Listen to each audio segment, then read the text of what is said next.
திருச்சிற்றம்பலம். உலகெல்லாம் உணர்ந்து ஓதற்கரியவன், உலகெல்லாம் உணர்ந்து ஓதற்கரியவன், நிலவுலாவிய நீர்மலி வேணியன், உலகெல்லாம் உணர்ந்து ஓதற்கரியவன், நிலவுலாவிய நீர்மலி வேணியன், அலகில் சோதியன்,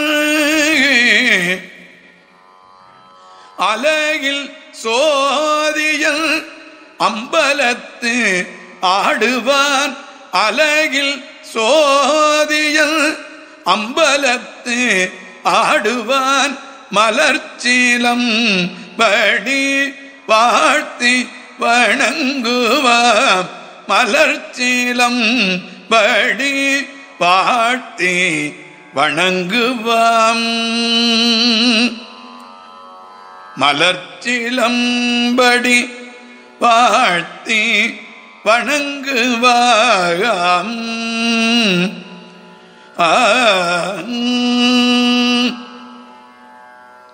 திருச்சிற்றம்பலம். ஆடும் வரிவேல் அணி சேவல் என பாடும் பணியே பணியாய் அருள்வாய், தேடும் கயமா முகனை செருவில் சாடும் தனி யானை சகோதரனே. திருச்சிற்றம்பலம். அண்ட சராசரங்களுக்கெல்லாம் அதிபதியாக விளங்கக்கூடிய முருகப்பெருமானுடைய ஒப்பற்ற பெரும் கருணையினாலே ஸ்ரீ நடராஜ பெருமானின் தத்துவமும் ஐந்தொழில்களும் என்பது பற்றி பேசுதற்கு கூட்டிய திருவருளை நினைந்து நாம் போற்றுகின்றோம். பெருமானுடைய பெருங்கருணையினாலே நடராச பெருமானுடைய தத்துவம் என்று சொல்லக்கூடிய அடிப்படையிலே சிவபெருமான் ஆற்றக்கூடிய 5 தொழில்கள் பற்றி நாம் ஓரளவு தெளிவாக சிந்திப்பதற்கு திருவருளானது கூட்டியிருக்கின்றது. சைவ சமயத்தை பொறுத்தவரை இறைவன் உருவமற்றவன். அவன் உருவமற்றவன் என்று பொதுவாக சொல்லுவதை காட்டிலும் ஒரு படி மேலே போய் அவன் ஞானஸ்வரூபமானவன் என்று குறிப்பிடுகின்றது. ஞானஸ்வரூபமாக இருக்கின்ற பெருங்கடவுளாக பெருமான் இருக்கின்ற பொழுது மலத்திலே மூழ்கி கிடக்கின்ற உயிர்கள் அவனை அறிவதற்கு எந்தவித வாய்ப்பும் கிடையாது. எனவே பெருங்கருணையாளனாக, பேரறிவாளனாக, பேராற்றல் உடையவனாக, சர்வ வியாபியாக விளங்கக்கூடிய பரமேஸ்வரன் தான் உயிர்களுக்கெல்லாம் அகப்படுகின்ற பொருளாக எளிதாக இறங்கி வர வேண்டும் என்று கருணையால் கருதுகின்றான். எனவேதான் சொரூபமாக இருக்கின்ற பரம்பொருள் உருவ நிலைக்கு, அதாவது ரூப நிலைக்கு இறங்கி வருகிறது. அவனே தன்னுடைய கருணையினால் அவ்வாறு இறங்கி வராமல் போயிருந்தால் எக்காலத்தும் இவ்வுயிர்கள் அவனை அறிந்திருக்கவே முடியாது. எனவே தன் இரக்கத்தினாலே அவன் இறங்கி வந்து தன்னை புலப்படுத்துகின்றான் உயிர்களுக்கு. அப்படி இறங்கி வருகின்ற பொழுது உடனே புரிந்து விடுகின்றதா இந்த உயிர்களுக்கு? இல்லை. உயிர்கள் இருக்கின்ற அறியாமை ஆழத்திற்கு அவன் இறங்கி வருகின்றான். அதுதான் அவனுடைய கருணையை காட்டுகிறது. உயிர்களினுடைய அறியாமையை போக்குவதற்காகத்தான் அவன் வருகிறான். அறியாமையை போக்க வருகின்றவன் அறியாமையிலே உழலும் உயிர்களுக்கு கருணை புரிவதற்காக தான் இறங்கி வருகிற பொழுது உருவம் கொள்கின்றான். அந்த உருவமானது 3 நிலைகளிலே நிகழ்வதாக சைவ சமயம் திருத்தமாக பேசும். அவற்றில் முதல் நிலை லயம் என்றும், பிறகு போகம் என்றும், பிறகு அதிகாரம் என்றும் அவன் இறங்கி வருகின்றான். லயம் என்பதை சூக்கம நிலையாகவும், போகம் என்பதை சூக்குமத்திற்கும் போகத்திற்கும் இடைப்பட்ட நிலையாகவும், இனி அதிகாரம் என்பது உருவம் கொண்ட நிலையாகவும் நம்முடைய சைவம் தெளிவுபடுத்துகிறது. நாம் இறைவனுடைய முழு பயனையும் பெற வேண்டும் என்று சொன்னால் இறைவனை முழுமையாக புரிந்து கொண்டால்தான் அந்த பயனை அடைய முடியும். முழுமையாக பயன்பட வேண்டிய பொருள் முழுமையாக புரிந்து கொள்ளப்பட வேண்டிய பொருளாகவும் இருக்கிறது. எனவே உயிர்கள் இறைவனை புரிந்து கொள்ள வேண்டும் என்பதற்காகத்தான் ஞானிகள் பல்வேறு வகையிலே முயற்சி செய்து இந்த உயிர்களுக்கு இறைவனை பற்றிய பல செய்திகளை சொல்லிவிட்டு சென்றிருக்கிறார்கள். தாங்கள் அனுபவித்த அனுபவங்களைத்தான் உயிர்களுக்கு அவர்கள் சொல்லியிருக்கிறார்களே தவிர தமக்கு கற்பனையில் தோன்றியவற்றையெல்லாம் சைவ சமய சான்றோர்கள் உயிர்களுக்கு விட்டு செல்லவில்லை. தாம் என்ன இறைவனால் அனுபவிக்க பெற்றோம், இறைவன் எவ்வாறு தமக்கு அறிவுறுத்தினான், எவ்வாறு உணர்த்தினான் என்கின்ற அடிப்படையிலேதான் அருளாளர்கள் எல்லாம் நமக்கு இந்த போதனைகளை செய்துவிட்டு போயிருக்கிறார்கள். அதனால்தான் நமக்கு உருவமே இல்லாத நிலையாக இருக்கக்கூடிய அருவம் என்று சொல்லுகிறோமே, அந்த அருவத்திற்கும் மேலான ஒரு சொரூபம், அந்த சொரூப நிலையிலிருந்து அவன் தடத்த நிலைக்கு வருகின்றான் என்று குறிப்பிடுகிறார்கள். சொரூபத்தையும் ரூபத்தையும் எப்படி புரிந்து கொள்ளலாம் என்று கேட்டால், இயற்கை நிலையிலிருந்து செயற்கை நிலைக்கு வருவது. இயற்கை நிலையிலே உயிர்கள் புரிந்து கொள்ள முடியவில்லை என்பதினாலே அவன் செயற்கையாக தனக்கு உருவம் கொள்கின்றான், பெயரை தாங்குகின்றான், இடத்தை தேர்ந்தெடுக்கின்றான். எனவே இவ்வாறு தனக்கு உருவத்தையும் பெயரையும் கொண்டிருக்கின்ற அவன் அவற்றையெல்லாம் செயற்கையாகத்தான் கொண்டிருக்கிறானே தவிர அவனுக்கு அவை இயல்பானவை அல்ல. ஒரு நாமம் ஓர் உருவம் ஒன்றும் இல்லார்க்கு 1000 திருநாமம் பாடினாம் தெள்ளேனும் கொட்டாமோ என்று மணிவாசகர் நம்மை பார்த்து கேட்கிறார். எனவே இறைவன் அருவம் என்று சொல்லக்கூடிய அந்த லயநிலையில் இருந்து அருவுருவம் என்று சொல்லக்கூடிய போகநிலை வந்து இனி உருவம் என்று சொல்லக்கூடிய நிலைக்கு வந்து அதிகாரத்தை செலுத்துகின்றார். அவ்வாறு அதிகாரத்தை செலுத்துகின்ற உருவ நிலைதான் மாகேஸ்வர மூர்த்தங்கள் என்று நம்முடைய சைவ திருமுறைகளிலே சைவ சித்தாந்தத்திலே போற்றப்பெறுகிறது. மாகேஸ்வர மூர்த்தங்கள் என்பது உயிர்கள் தம்மை முதற்கண் தெரிந்து கொள்ள வேண்டும் என்பதற்காக தனக்கு ஒரு உருவம் சாற்றிக் கொள்கின்றார்.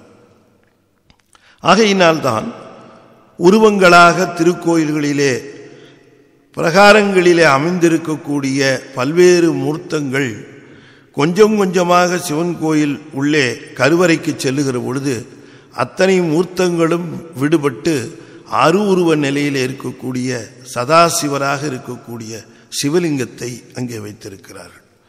எனவே உருவங்களில் இருந்து அருவுருவ நிலைக்கு போய் இனி அருவுருவ நிலையில் இருந்து அருவ நிலைக்கு அவனை நாம் தியானிக்க வேண்டும்.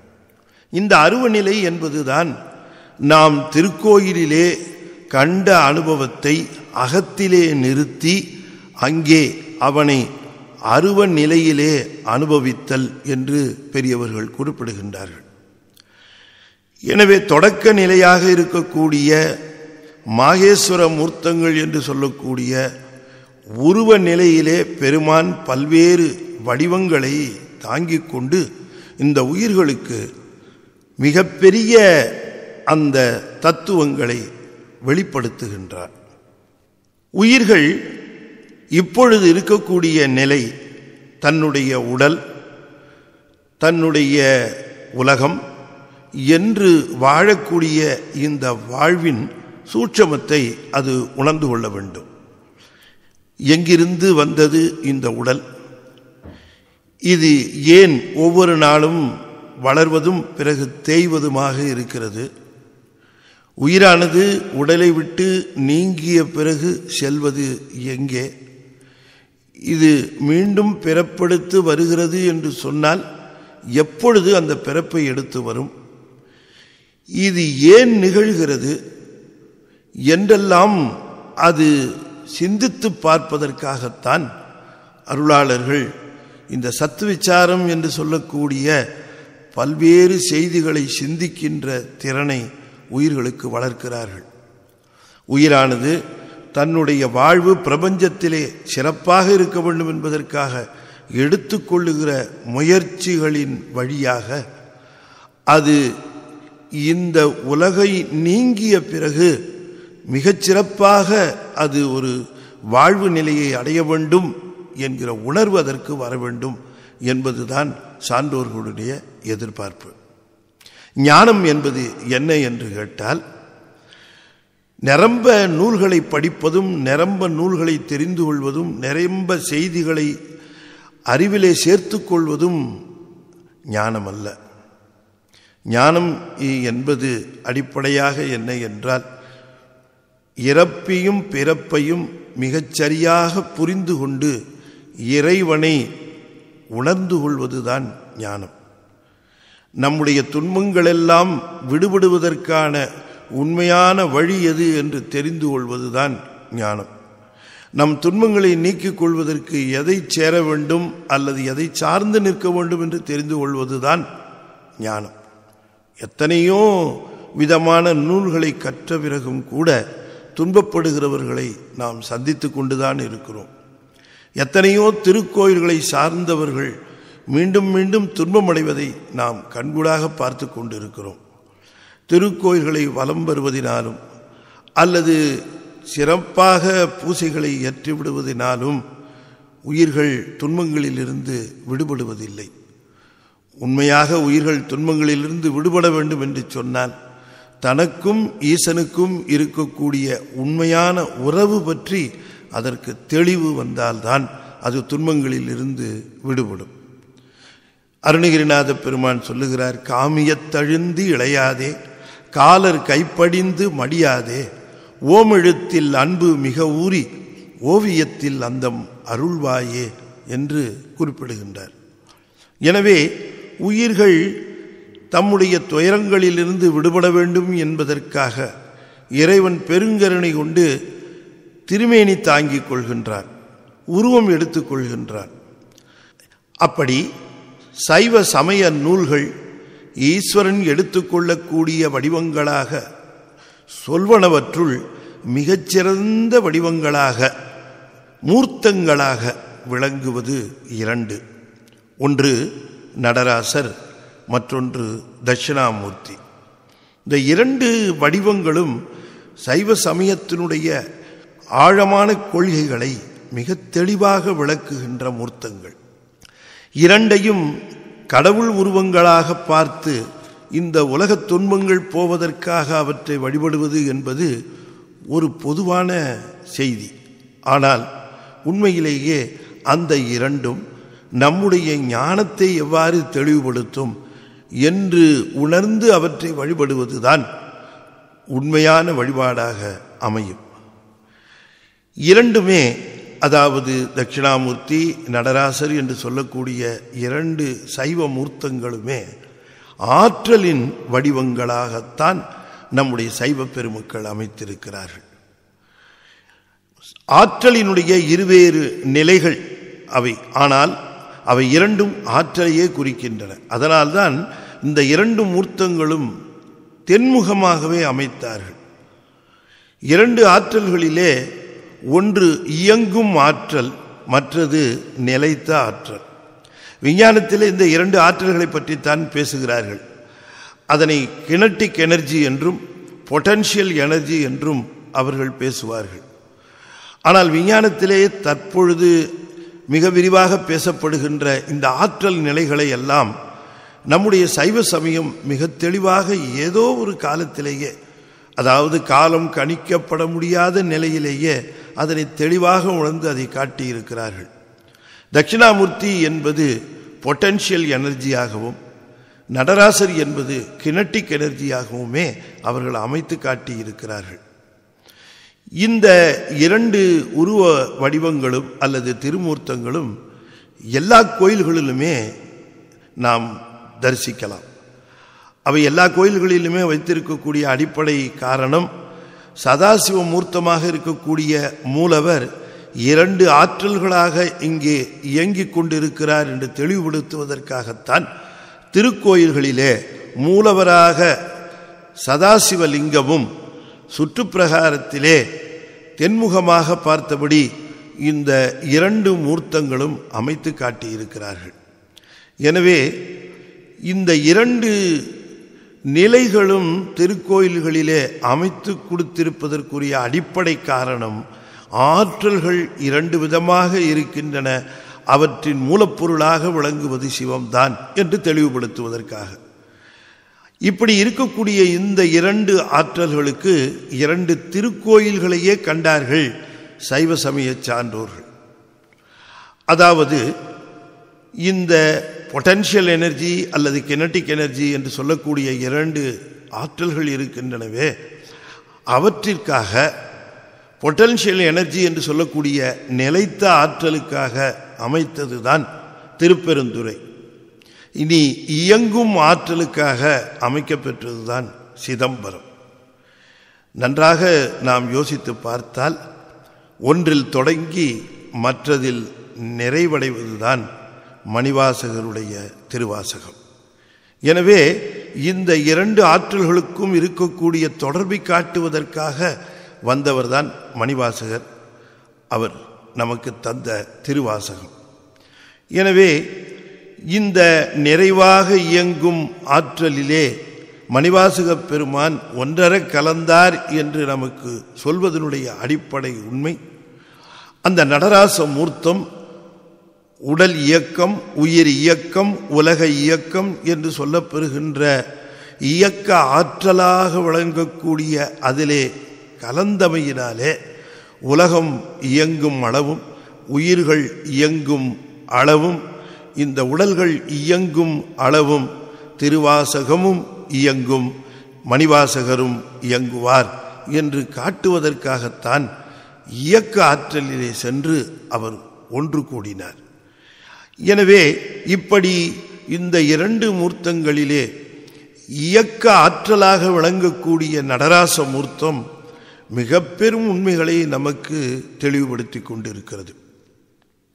இந்த குறுந்தகடு நடராச மூர்த்தியினுடைய அந்த தத்துவத்தை நாம் தெளிவாக தெரிந்து கொள்ள வேண்டும் என்கிற அந்த நோக்கத்தோடு அமைக்கப்பெற்ற குறுந்தகடு. எனவே நடராச மூர்த்தங்களிலே சிறப்பாக 5 தலங்கள் குறிக்கப்பெறுகின்றன. கச்சியப்பர் ஐவகை மன்றுதொறும் ஆடிய வள்ளல் என்று சிவபெருமானை குறிப்பிடுவார். அதிலே நடராச மூர்த்தங்களாக விளங்கக்கூடியவற்றில் திரு ஆலங்காடி என்பது ரத்தின சபையாகவும், சிதம்பரம் என்பது கனக சபையாகவும், திரு ஆலவாய் என்பது வெள்ளி சபையாகவும், திருநெல்வேலி தாமிர சபையாகவும், திருக்குற்றாலம் சித்திர சபையாகவும் இங்கே சைவ சமய சான்றோர்கள் நமக்கு அமைத்து காட்டியிருக்கிறார்கள். அதிலே உலகம் முழுவதும் பிரசித்தி பெற்றதும், இந்த உலகமெல்லாம் ஆடுகின்ற பெருமானாக நாடுகின்ற திருக்கடலை உடையவராக எண்ணி போற்றுவது கனகசபையிலே ஆடிக்கொண்டிருக்கின்ற ஸ்ரீ நடராச பெருமான். சமீபத்திலே ஒரு விஞ்ஞான உண்மையானது வெளிப்பட்டது. அதாவது இந்த உலகம் என்று சொன்னால் உலகத்திற்கு ஒரு மையப்புள்ளி, அதாவது ஒரு புள்ளி இருக்க வேண்டும். அந்த புள்ளியிலே தாங்கினால் இந்த உலகமானது சமநிலையிலே நிற்க வேண்டும். அது எந்த புள்ளி என்று ஆய்வு செய்தார்கள். ஏனென்றால் எல்லா பொருளுக்குமே ஒரு மையப்புள்ளி, புவி மையப்புள்ளி ஒன்று இருக்கும். பூமியானது அந்த பொருளை எல்லா பக்கங்களிலும் சமமாக இழுக்கிற பொழுது அந்த ஒரு புள்ளியிலே தாங்கினால் அது சமநிலையிலே நிற்கும் என்பது விஞ்ஞான உண்மை. அப்படி இந்த பூமிக்கு அப்படி ஒரு புள்ளி இருக்குமானால் இது பல பக்கங்களில் கடலை கொண்டிருக்கிறது, பல பக்கங்களில் மலையை கொண்டிருக்கிறது, சில இடங்களிலே பாலை நிலம் கொண்டிருக்கிறது, சில இடங்களிலே நிலமாக இருக்கிறது. எனவே இப்படி அந்த பூமி முழுவதும் படர்ந்திருக்கக்கூடிய அந்த நிலையானது சமமாக இல்லாமல் அந்தந்த இடத்திலே உரிய அந்தந்த பொருளுக்கு உரியதாக அவை விளங்கி கொண்டிருக்கின்றன. இப்படிப்பட்ட பூமியை சரிசமமாக பிடிப்பது என்று சொன்னால் ஏதாவது ஒரு புள்ளியிலே தாங்கினால் அது நிற்குமா என்று ஆய்வாளர்கள், குறிப்பாக விஞ்ஞான ஆய்வாளர்கள் யோசித்து பார்த்தார்கள். அப்படி பார்க்கிற பொழுது அப்படிப்பட்ட ஒரு புள்ளி இருக்குமா என்று யோசித்து பார்க்கிற பொழுது அதற்கான சோதனைகள் நடந்தன. அந்த சோதனைகளிலே அவர்கள் வெற்றியும் பெற்றார்கள். அந்த புள்ளியை அவர்கள் அதற்கு ஆங்கிலத்திலே ஃபிக்ஷியஸ் சென்டர் ஆஃப் கிராவிட்டி என்று பெயர். ஏனென்று சொன்னால் அந்த புள்ளியை அவர்கள் விஞ்ஞான உண்மைகளை வைத்துத்தான் கண்டுபிடித்தார்கள். உலகத்தை விட்டு வெளியிலே போய் அதை கண்டுபிடிக்க முடியாது. எனவே அந்த புள்ளி எங்கே இருக்கிறது என்று அவர்கள் அந்த விஞ்ஞானத்திலே ஆய்வு செய்து பார்த்த பொழுது அது ஆசியா கண்டத்திலே இருப்பதை கண்டுபிடித்தார்கள். எனவே ஆசியா கண்டத்திலே இருக்கிற அந்த புள்ளி எங்கே இருக்கிறது என்று தங்களுடைய தேடுதலை கூர்மைப்படுத்தினார்கள். அது இந்தியாவிலே இருப்பதை கண்டுபிடித்தார்கள். இந்தியாவிலே எங்கே அந்த புள்ளி இருக்கிறது என்பதை கண்டுபிடிப்பதற்காக கூர்மைப்படுத்தினார்கள். அது தென்னிந்தியாவிலே இருப்பதை கண்டுபிடித்தார்கள். இன்னும் அதிகமாக அந்த சோதனை செய்து அந்த புள்ளியை மிக கூர்மையாக கணினிகளை கொண்டு தீர்மானித்தார்கள். அப்பொழுதுதான் அவர்களுக்கு தெரிந்தது அது தமிழகத்திலே இருந்தது. இன்னும் கூர்மைப்படுத்தினார்கள், அது சிதம்பரத்திலே வந்து நின்றது. அதை இன்னும் கூர்மைப்படுத்தினார்கள், அது திருக்கோயிலுக்கு வந்து நின்றது. அதை இன்னும் கூர்மைப்படுத்தினார்கள், கனகசபையிலே வந்து நின்றது. அதை இன்னும் கூர்மைப்படுத்தினார்கள், கனகசபையிலே ஆடிக்கொண்டிருக்கக்கூடிய நடராச பெருமானிடம் வந்து நின்றது. அதை இன்னும் கூர்மைப்படுத்தினார்கள், தூக்கிய திருவடியின் கீழே அந்த புள்ளி நின்றதை கண்டுபிடித்து உலகமே வியக்கும் அளவிற்கு அந்த உண்மையை வெளிப்படுத்தினார்கள். இனி அந்த புள்ளிதான் இந்த உலகம் முழுவதற்கும் மையப்புள்ளியாக, சென்டர் ஆஃப் கிராவிட்டி என்று சொல்லுகிறோமே, அந்த புள்ளியாக இருப்பதை கண்டுபிடித்து வலைத்தளங்களிலே வெளியிட்டார்கள். இனி அந்த புள்ளியிலே தாங்கினால் இந்த உலகம் சரிசமமான நிலையிலே இருக்கும் என்று அவர்கள் சொன்னார்கள். இப்பொழுதுதான் புரிகிறது அந்த இடத்திற்கு பொது என ஏன் பெயர் வைத்தார்கள் நம்முடைய பெரியவர்கள் என்று நமக்கு தெரிய வருகிறது. எனவே நடராச பெருமானினுடைய அந்த திருவடி, தூக்கிய திருவடி, அந்த இடத்திலே விராடபுருடனுடைய இதயத்தானத்தை குறிப்பதாக அமைகிறது என்று நம்முடைய சமய சான்றோர்களும் தெளிவுபடுத்துகின்றார்கள். ஆகவே தில்லைவனத்திலே அமைந்த சிதம்பரம், தில்லை வனம் என்பது என்ன என்று கேட்டால், தில்லை மரம் இருக்கிறதே அது ஒரு நச்சு மரம். அதனுடைய பால் பட்டால் பட்ட இடம் புண்ணாகிவிடும். அப்படிப்பட்ட தில்லை மரங்கள் அடர்ந்த தில்லைவன காடு, அந்த காடுகள் முழுவதும் அழிக்கப்பெற்று அங்கேதான் நடராசரை எழுந்தருளுமாறு நம்முடைய சான்றோர்கள் செய்தார். எனவே இதனுடைய உட்கருத்து என்ன என்று பார்க்கிற பொழுது நம்முடைய உள்ளமெல்லாம் தில்லை வனமாகவே இருக்கிறது. அதிலே நச்சு மரங்களாக இருக்கக்கூடியவற்றை நாம் நீக்கிய பிறகுதான் அங்கே நடராச பெருமான் திருநடனம் புரிவதை நாம் உணர்ந்து கொள்ள முடியும். ஆகையினாலே நம்முடைய இதயத்தானத்தை அநாகதம் என்று குறிப்பிடுவார்கள். ஆகதம் என்றால் அடித்தல் என்று பொருள். அநாகதம் என்றால் அடிக்காமலேயே ஒலி எழுப்புதல் என்று பொருள்படும். அடிப்பதினாலே ஒலி வருகிறது, இரண்டு கைகளை தட்டுவதினாலே ஒலி வருகிறது. ஆனால் யாரும் அடிக்காமலேயே நம்முடைய இதயத்திலே லப் டப் என்று ஒலி வந்து கொண்டே இருக்கிறதே, எப்படி? அடிக்காமலேயே ஒலி எழுப்புகிற இடம் என்பதினாலே அநாகதம் என்று அது சொல்லப்பெறுகிறது. அங்கே ஒலி எழும்பாமல் நின்று போனால் வெளியிலே லப் டப் என்று அடிக்க ஆரம்பித்து விடுவார்கள். எனவே இங்கே இதயத்தானத்திலே உயிர் நாடியாக இருந்து அந்த இயக்கத்தை புரிந்து கொண்டிருக்கிறான் என்பதினாலே தான் நடராச பெருமான் இடமாக அந்த இதயத்தானத்தை குறிப்பிடுகிறார்கள். திருக்கோயில்களிலே நாம் நடராச பெருமான் இருக்கக்கூடிய இடத்தை பார்ப்போம் என்று சொன்னால் வியப்பாக இருக்கும். அதாவது அந்த மூலவராக இருக்கக்கூடிய சிவலிங்கம் நம்முடைய புருவ மத்தி என்று வைத்து கொண்டால் நடராச பெருமான் இருக்கக்கூடிய இடம் நம்முடைய இதயமாக இருக்கும். அதாவது புருவ மத்தியிலிருந்து இதயம் எவ்வளவு தூரத்தில் எந்த கோணத்தில் இருக்கிறதோ அந்த கோணத்திலும் அந்த தூரத்திலும் தான் ஆகம முறைப்படி கட்டப்பெற்ற திருக்கோயில்களிலே மூர்த்தியாக இருக்கக்கூடிய மூலமூர்த்தத்திலிருந்து நடராச பெருமான் இருப்பார். நம்ம ஸ்கேல் வைத்து பார்த்தால் மிகச்சரியாக இருக்கும். அப்படி புருவ மத்தியிலிருந்து கண்டம் வரைக்கும் அந்த வாகன நந்தி இருக்கும், நம்முடைய உந்தி அதிகார நந்தி இருக்கும். இப்படி இந்த தூரங்கள் எல்லாம் மனித உடலை கொண்டுதான் அளக்கப்பெற்று அதற்கு ஆங்கிலத்திலே ப்ரொபோர்ஷனேட் என்று சொல்வார்கள். அதற்கு உரிய முறையிலே திருக்கோயில்கள் தூரத்தை அமைத்து காட்டுவார்கள். எனவே நடராச பெருமான் இயக்கத்திற்கு ஆதாரம் என்று காட்டுவதற்குத்தான் இதயத்தானத்திலே வைத்து அதனை நமக்கு அறிவுறுத்தினார்கள் பெரியவர்கள். எனவே நம்முடைய இதயத்திலே ஆடிக்கொண்டிருக்கிற நடராச பெருமான் குறியீடாக நாம் சிதம்பரத்திலே தில்லைக்கூத்திலே அவனை நாம் தரிசிப்பதிலே உணர்ந்து கொள்கின்றோம். தில்லை என்பது ஊரின் பெயர், சிதம்பரம் என்பது கோயிலின் பெயர். நாளடைவிலே கோயிலின் பெயர் ஊரின் பெயராக அமைந்துவிட்டது.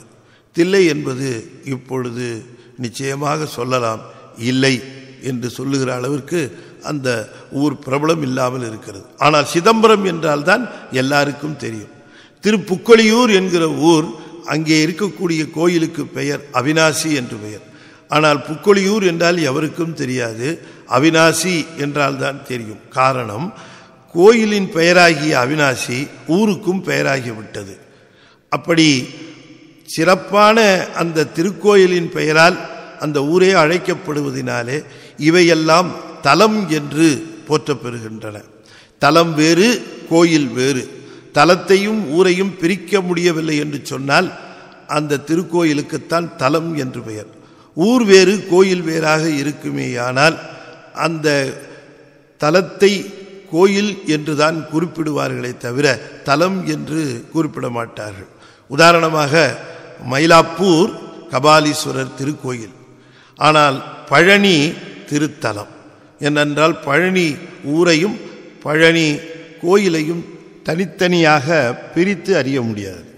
எனவே இவ்வாறு நிகழ்கின்ற அற்புதமான சிதம்பரம், தில்லையிலே அமைந்த சிதம்பரம், மனித உடலிலே இருக்கக்கூடிய இதயத்தானமாக விளங்குகிறது.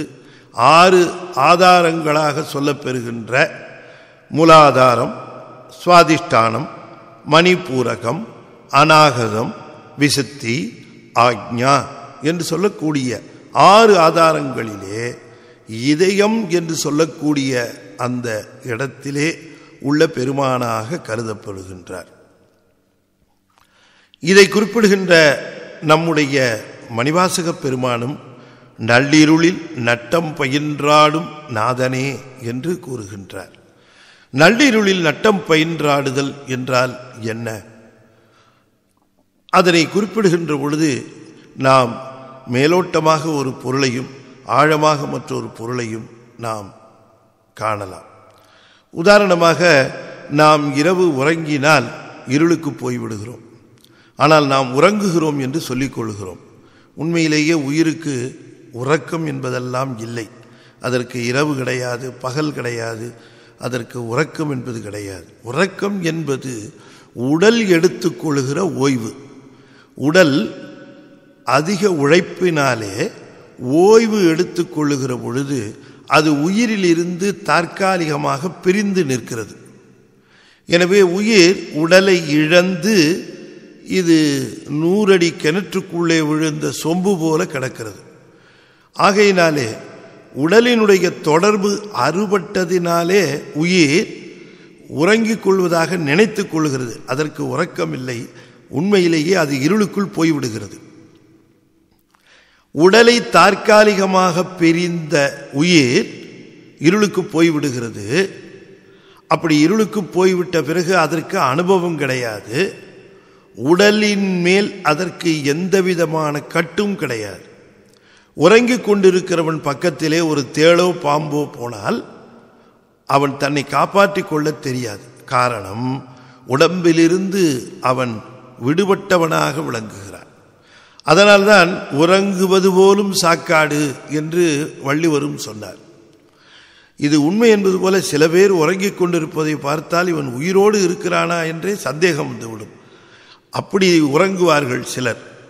அவர்கள் மட்டுமல்ல, உறங்குகிற அத்தனை பேருமே உடம்பினுடைய தொடர்பு தற்காலிகமாக அறுபட்டு இருளிலே மூழ்குகின்றார்கள். அப்படி இருளிலே மூழ்குகின்ற உயிர்கள் தன்னுடைய உடலின் கட்டை இழக்கின்றன என்று நான் சொன்னேன். அப்படியானால் தன்னுடைய கட்டை இழந்த இந்த உடலுக்கு எவ்வாறு இதயம் துடிக்கிறது? இந்த உயிர் என்றாவது இந்த இதயம் துடிக்க வேண்டும் என்று கட்டளை பிறப்பிக்கிறதா? அது உறங்குகிற பொழுது திடீரென்று விழித்து தன்னுடைய இதயத்தை தொட்டு பார்த்து இது துடிக்கிறதா என்று பார்த்து கொள்ளுகிறதா? இல்லை. உயிர் தானாக அங்கே உறங்குகிறது என்கிற பெயரிலே உடலை விட்டு தனித்து நிற்பதினாலே அதற்கு உறக்கத்திலே இந்த இதயம் துடிப்பதை பற்றி எந்த விதமான கவலையும் இல்லை. ஆனால் இதயம் துடித்துக் கொண்டுதான் இருக்கிறது. ஆக உயிரானது இருளிலே மூழ்கி இருந்தாலும் கூட இதயம் துடிக்கிறது என்று சொல்லுகிற பொழுது இந்த இதயத்தானத்தை நாம் நடராசருடைய இடமாக சொல்லியிருக்கிறோம். எனவே நடராசருடைய கூத்து அங்கு நடப்பதாக சொல்லி இருக்கிறோம். நடராசர் ஆடிக்கொண்டிருப்பதாக சொல்லி கொண்டிருக்கிறோம். எனவே ஆன்மாவானது இருளுக்கு போன பிறகும் கூட அந்த கூத்தானது நடந்து கொண்டே இருக்கிறது, இதயம் துடித்து கொண்டே இருக்கிறது.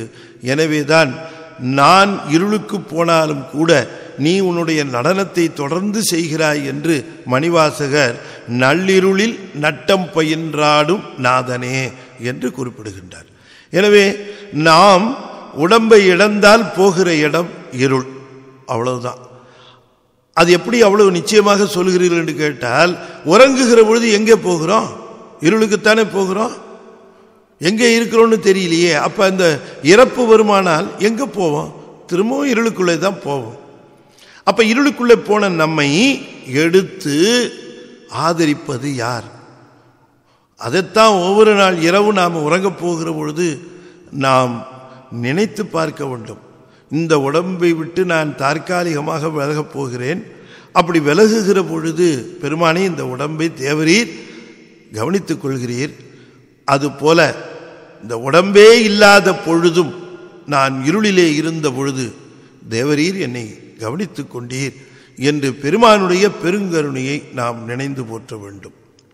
எனவேதான் இந்த அற்புதத்தை நாம் உணர்ந்தால்தான் அந்த நடராசரனுடைய அற்புத தத்துவத்தை நாம் புரிந்து கொள்ள முடியும். இந்த உடம்பிலே இயக்கம் என்பது குறிப்பதற்காகத்தான் இதயத்தானத்திலே அந்த நடராச பெருமானை எழுந்தருள பண்ணி இருக்கிறார்கள். நாம் நடராசரை பார்க்கும் பொழுதெல்லாம் நம்முடைய இதயத்தானத்தை நினைந்து பார்க்க வேண்டும். இந்த இதயத்திலே அவர் புரிகின்ற திருக்கூத்தால் அல்லவா நாம் இப்பொழுது இயங்கிக் கொண்டிருக்கின்றோம். இதோ இந்த பூமியை வலம் வருகின்றோம், நினைத்த இடத்திற்கு போகிறோம், வருகிறோம். இவையெல்லாம் எப்பொழுது சாத்தியமாகிறது என்று கேட்டால் பெருமானுடைய திருக்கூத்தால். சிதம்பரத்திலே ஒரு மிக முக்கியமான ஒரு நிகழ்வு உண்டு. அது சிதம்பர ரகசிய தரிசனம். இந்த ரகசியம் என்று அங்கே குறிப்பிடுகின்றார்கள். அது என்ன ரகசியம் என்று நாம் தெரிந்து கொள்ள வேண்டும். அங்கே ரகசியம் என்று சொன்ன உடனேயே பெருமானுக்கு பக்கத்திலே தில்லைக்கூத்தன் ஆடிக்கொண்டிருக்கக்கூடிய அந்த அறைக்கு மிக அருகாமையிலே ஒரு திரை விலக்கி காட்டுவார்கள். அதிலே வில்வ மாலைகள் சுவற்றிலே தொங்கும். அதற்கு தீபாராதனை காட்டுவார்கள். அவற்றையே நாம் வழிபாடு செய்வோம். அங்கே இருக்கிறவர்களுக்கு இப்பொழுது இதற்கு வழிபாடு நிகழ்ந்தது, எதை நாம் வழிபட்டோம் என்பது ஒரு புரியாத புதிராக இருக்கும். ஆனாலும் கூட அதை சிதம்பர ரகசியம் என்று அவர்கள் குறிப்பிடுவதனாலே அவர்களெல்லாம் சிதம்பர ரகசியத்தை தரிசனம் செய்து விட்டோம் என்று திருப்தி அடைவார்கள். தரிசனம் பெற்ற பிறகு அதற்கு பெயர் ரகசியமா என்ன? ஆகையினாலே இதன் உண்மை தத்துவத்தை நாம் தெரிந்து கொள்ள வேண்டும் என்று சொன்னால் 5 பூதங்கள், நிலம், நீர், தீ, காற்று, ஆகாயம் என்று 5 பூதங்கள் இருக்கின்றன. 5 பூதங்களிலே ஆகாயம் மிக நுட்பமானது, மண் மிக தூலமானது. நடுவில் இருக்கிற பூதங்கள் தூலமும் நுட்பமும் கலந்தவையாக விளங்குகின்றன. உதாரணமாக மண் தூலம், நீர் அதைவிட தூலம் குறைவாக சூக்குமமாக இருக்கிறது. தீ இன்னும் அதைவிட, இன்னும் சொல்லப்போனால் தீ என்பது அருவுருவ நிலையாக இருக்கிறது. இனி தீயை கடந்தால் காற்று அருவமாகவே இருக்கிறது. இனி காற்றையாவது உணரலாம். 5ஆவதாக இருக்கிற ஆகாசம் மிக நுட்பமாக இருக்கிறது. எனவே தூலத்தில் தொடங்கி நுட்பத்தில் நிறைவு பெறுகிறது. அந்த மிக சூக்கமமாக நுட்பமாக இருக்கக்கூடிய ஆகாயம் என்று சொல்லக்கூடிய வெளி, அந்த வெளியினுடைய தத்துவத்தினுடைய குறியீடாகத்தான் சிதம்பரம் விளங்குகிறது என்று குறிப்பிடுவார்கள். இந்த ஆகாயம் அல்லது வெளி என்று சொல்லுவதனுடைய உண்மை குறிப்பு என்ன என்று கேட்டால், வெளி என்று சொல்லுகிற அந்த ஆகாசம் இருக்கிறதே, அது 4 பூதங்களிலும் கலந்தும் இருக்கும், தனித்தும் வெளியாக நிற்கும். மண்ணிலே வெளி உண்டு, நீரிலே வெளி உண்டு, தீயிலே வெளி உண்டு, காற்றிலே வெளி உண்டு. மண்ணிலே 5 பூதங்களும் உண்டு, அதனால் வெளி உண்டு. நீரிலே 4 பூதங்கள் உண்டு, அதனால் வெளி உண்டு. தீயிலே 3 பூதங்கள் உண்டு, அதனால் வெளி உண்டு. காற்றிலே 2 பூதங்கள், அதிலே வெளி உண்டு. இனி வெளி தனியாக இருக்கும். இந்த 5 பூதங்களும், இவை பூதங்கள் என்று சொல்லுகின்ற பொழுதே அவற்றை தூல பூதங்கள் என்று தான் குறிப்பிட வேண்டும். ஏனென்று சொன்னால் இவையெல்லாம் எதிலிருந்து வந்தன என்று நமக்கு ஒரு கேள்வி. இவையெல்லாம் தன்மாத்திரைகள் என்று சொல்லக்கூடிய 5லிருந்து வந்தவை. எனவேதான் தன்மாத்திரைகள் சூக்கம பூதங்கள் என்று சொல்லப்பெறுவன. ஓசையிலிருந்து ஆகாயம் வந்தது. இனி தொடு உணர்வு என்று சொல்லக்கூடிய ஸ்பரிசத்திலிருந்து காற்று வந்தது. ஒளி என்று சொல்லுவதிலிருந்து தீ வந்தது. சுவை என்று சொல்வதிலிருந்து நீர் வந்தது. வாசனை என்பதிலிருந்து மண் வந்தது. அதனால தான் மண் வாசனை என்று சொல்வார்கள். மண் வாசனை என்று சொன்னால் மண்ணாகிய தூலம் வாசனையாகிய சூட்சமத்திலிருந்து வந்தது என்று குறிப்பிடுவதற்கு. நீரில் இன்சுவை வைத்தோன் காண்க என்பார் மணிவாசகர். எனவே இந்த 5 பூதங்களும் 5 தன்மாத்திரைகளிலிருந்து வந்தன. எனவே ஓசையிலிருந்து வந்ததுதான் ஆகாசம். எனவே நம்முடைய சிதம்பரத்திலே நாம் தரிசனம் செய்கிற பொழுது ஆகாசத்தை ரகசியம் என்று காட்டுவார்கள். உண்மையிலேயே ஆகாசம் என்பது ஒரு தூலபூதம், அதனுடைய சூக்கமமாக விளங்குவது ஓசை. எனவே ரகசியம் என்று காட்டுகிற பொழுது யாருக்கு சிலம்பின் ஓசை கேட்கிறதோ அவர்களே உண்மையான சிதம்பர ரகசியம் பார்த்தவர்கள். எனவே சூட்சமமான ஓசையாக இருக்கக்கூடிய சிலம்பின் ஓசையை கேட்டவர் சேரமான் பெருமாள் நாயனார். அவருக்கு அந்த ஓசை கேட்டது என்று நமக்கு பெரிய புராணத்திலே வருகிறது. எனவே அவர் சிதம்பர ரகசியம் பார்த்தவர். எனவே சிதம்பர ரகசியம் என்பது சிலம்பின் ஓசை கேட்பது என்று நம்முடைய பெரியவர்கள் குறிக்கின்றார்கள். இனி தில்லைப்பெருமான் செய்வது திருக்கூத்து என்கிற பெயராலே அழைக்கப்பெறுகிறது. திருக்கூத்து என்று சொல்லுவது எதனை அது நமக்கு இப்போ தெளிவாக தெரிய வேண்டும்.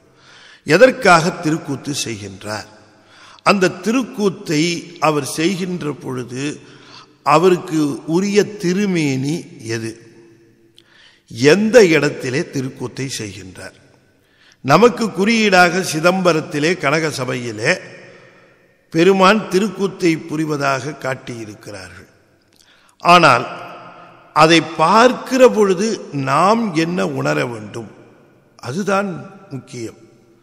அதாவது ஒரு இடத்திலே ஒரு கபாலத்தை போட்டு ஒரு மின்னலை காட்டினால் நாம் என்ன புரிந்து கொள்ள வேண்டும் என்று எதிர்பார்க்கிறார்கள்?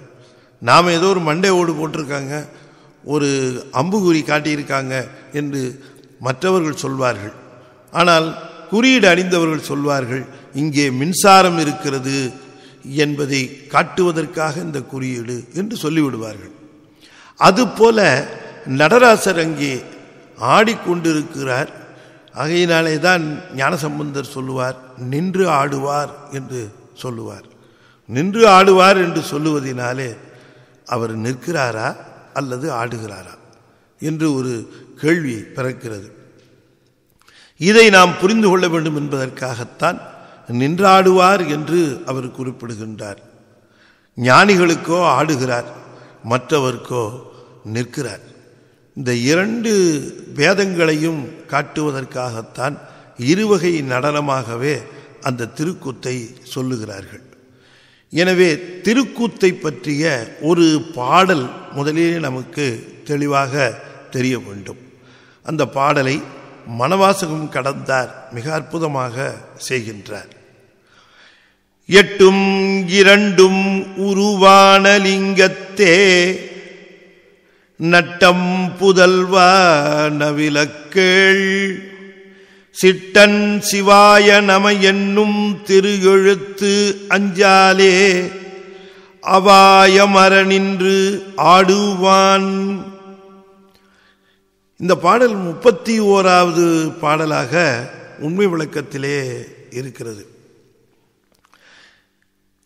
அபாயம் அற நின்று ஆடுவான். அபாயம் நீங்குவதற்காக ஆடுகின்றான். எந்த அபாயம்? நமக்கு எது அபாயம்?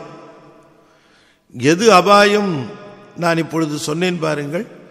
ஒரு மண்டை ஓடு போட்டு ஒரு மின்னல் போட்டு அது அபாயம்னு கீழே வரை எழுதியிருப்பான். படிக்க தெரிஞ்சவனுக்கு அபாயம்னு படிப்பான். படிக்க தெரியாதவன் என்னவோ கோடு கோடாக கிழிச்சிருக்காங்களேன்னு கேட்பான். குறியீடு அணிந்தவர்களுக்குத்தான் செய்தி புரியும்.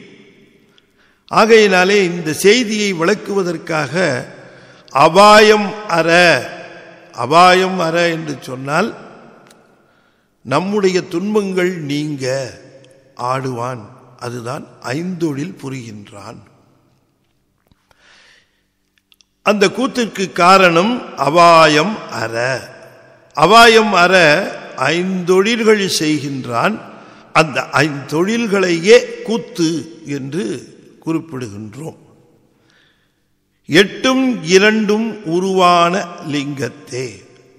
எங்க ஆடுகிறான் என்று கேட்டால் லிங்கத்தே ஆடுகின்றான். லிங்கம் என்றால் குறியீடு என்று பொருள்படும், அடையாளம் என்று பொருள்படும். என்ன அடையாளம்? எட்டும் இரண்டும் உருவான அடையாளம். எட்டும் இரண்டும் எது? எட்டும் இரண்டும் சேர்ந்தால் 10. அது யகாரமாக குறிப்பார்கள். எனவே யகாரம் என்று சொல்லக்கூடிய ஆன்மா அறிவிலே அந்த கூத்து நிகழ்கிறது. எனவே கூத்து நிகழ்கின்ற இடம் ஆன்ம அறிவு. ஆன்ம அறிவிலே நிகழ்கின்ற பொழுது கூத்தை செய்கின்ற பெருமான் கொள்ளுகின்ற திருமேனி எது? அவனுக்கு என்ன மேனி என்று கேட்டால் அவனுடைய திருமேனி சிவாய நம என்னும் திரு எழுத்து அஞ்சாலே. அவனுடைய மேனி பஞ்சாட்சர திருமேனி. ஆகையினாலே நாம் ரொம்ப தெளிவாக இந்த திருக்கூத்தை பற்றி தெரிந்து கொள்ள வேண்டும் என்று சொன்னால் 3 செய்திகளை அடிப்படையாக புரிந்து கொள்ள வேண்டும். 1, திருக்கூத்து எதற்கு? 2, திருக்கூத்து எங்கே? 3 திருக்கூத்தின் திருமேனி என்ன? இதான் இந்த 3 செய்திகளை நாம் அடிப்படையாக புரிந்து கொள்வதுதான் நடராசரை புரிந்து கொள்வதும், நடராச தத்துவத்தை புரிந்து கொள்வதும், நடராசர் செய்கின்ற 5 தொழில்களை புரிந்து கொள்வதுமாக அமையும். ஆக இந்த திருக்கூத்தை 2 விதமாக சைவர்கள் பேசுவார்கள். ஒன்று ஊன நடனம், மற்றொன்று ஞான நடனம். ஊன நடனம், ஞான நடனம் என்று 2 நடனங்களை இறைவன் செய்வதாக கூறுவார்கள். இந்த ஊன நடனத்தை நம என்றும் ஞான நடனத்தை சிவ என்றும் அவர்கள் கூறுவார்கள். ஒரு அடிப்படையான கேள்வி என்ன அப்படின்னா, சாமி ஊன நடனம் ஆடுவாரா? அவரை போய் ஊன நடனம் ஆடுறாருன்னு சொல்றது சரியா? ஒரு ஊன நடனம் ஆடி பிறகு ஞான நடனம் ஆடுவார் என்று சொல்லுவது நாம் எதையோ அப்படி மாற்றி சொல்லுகிறோம் என்பதற்கான ஒரு குறியீடு தான் அது. அப்போ அதை எப்படி பார்க்க வேண்டும் என்று சொன்னால், ஒரு நடனம் ஊன நடனம் அல்ல. ஒரு நடனம் ஊனம் நீங்க ஒரு நடனம், மற்றொரு நடனம் ஞானம் தருவதற்கு ஒரு நடனம். எனவே உயிர்கள் ஊனத்திலே இருக்கின்றன, ஊனத்திருளை நீக்கும் உண்மை பொருள் என்று திருஞான சம்பந்த பெருமான் சொல்வது போல, உயிர்களுடைய ஊனத்தை நீக்குவதற்காக அந்த நடனம், பிறகு நோய் நீங்கிய பிறகு விருந்து உண்ண வேண்டும் அல்லவா, அதுதான் ஞானம். எனவே ஊனத்தை நீக்கிய பிறகு ஞானத்தை தருவதற்கு ஒரு நடனம். சரி, ஊன நடனம் ஞான நடனம் நாம் புரிந்து கொண்டு விட்டோம். ஊனத்தை நீக்குகிற நடனம், ஞானத்தை தருகின்ற நடனம் என்றெல்லாம் அதை நாம் பார்த்தோம். இப்போ இன்னும் அடிப்படையாக அந்த திருக்கூத்தை நாம் புரிந்து கொள்ள வேண்டும். என்ன என்று கேட்டால், 2 நடனங்கள் சொன்னோமே, சுவாமி 2 நடனங்கள் ஆடுகின்றாரா? அவரே 2 நடனங்களையும் ஆடுகின்றாரா? 2 நடனங்களை ஆடுகின்றார் என்றால் 2 நடனங்களை அவர் ஏன் ஆட வேண்டும் என்று நமக்கு கேள்வி பிறக்கிறது. அதற்காகத்தான் நாம் சொன்னோம், ஊனத்தை நீக்குவதற்காக ஒரு நடனம், ஞானத்தை பெறுவதற்காக ஒரு நடனம் என்று நாம் பிரித்து சொன்னோம். ஆனால் உண்மையிலேயே அந்த செய்தியை புரிந்து கொள்ள வேண்டியது எப்படி என்று கேட்டால், அவர் ஆடுகிற நடனம் ஒரே ஒரு நடனம்தான், நடனம் ஒன்றுதான். ஆனால் அந்த நடனத்தை பார்க்கிறவர்கள் தான் 2 பேர். எனவே 2 பேர் பார்ப்பதினாலே அந்த நடனம் 2 விதமாக போயிற்று. ஊனமுடையவர்கள் பார்க்கிற பொழுது அது ஊன நடனமாகவும், ஞானத்தை பெற வேண்டி பார்க்கிறவர்கள் ஞான நடனமாகவும் அதை தரிசிக்கிறார்கள். ஆகையினாலே நடனம் ஒன்றுதான், அதை காணுகின்றவர்களுடைய வேறுபாடு குறித்துத்தான் அந்த நடனத்தை ஊன நடனம் என்றும் ஞான நடனம் என்றும் அது குறிப்பிடப்படுகிறது. உதாரணமாக, ஒருவர் இருக்கிறார், அவருடைய பையன் வீட்டிலே இருக்கிறான், அவர் ஒரு போலீஸ் கமிஷனராக இருக்கிறார் என்று வைத்துக் கொள்வோம். இப்பொழுது வீட்டிலே இருக்கக்கூடிய பையன் அவரை தந்தையாக பார்ப்பான், ஆனால் ஸ்டேஷனில் ஒரு கான்ஸ்டபிள் அவரை கமிஷனராக பார்ப்பார்.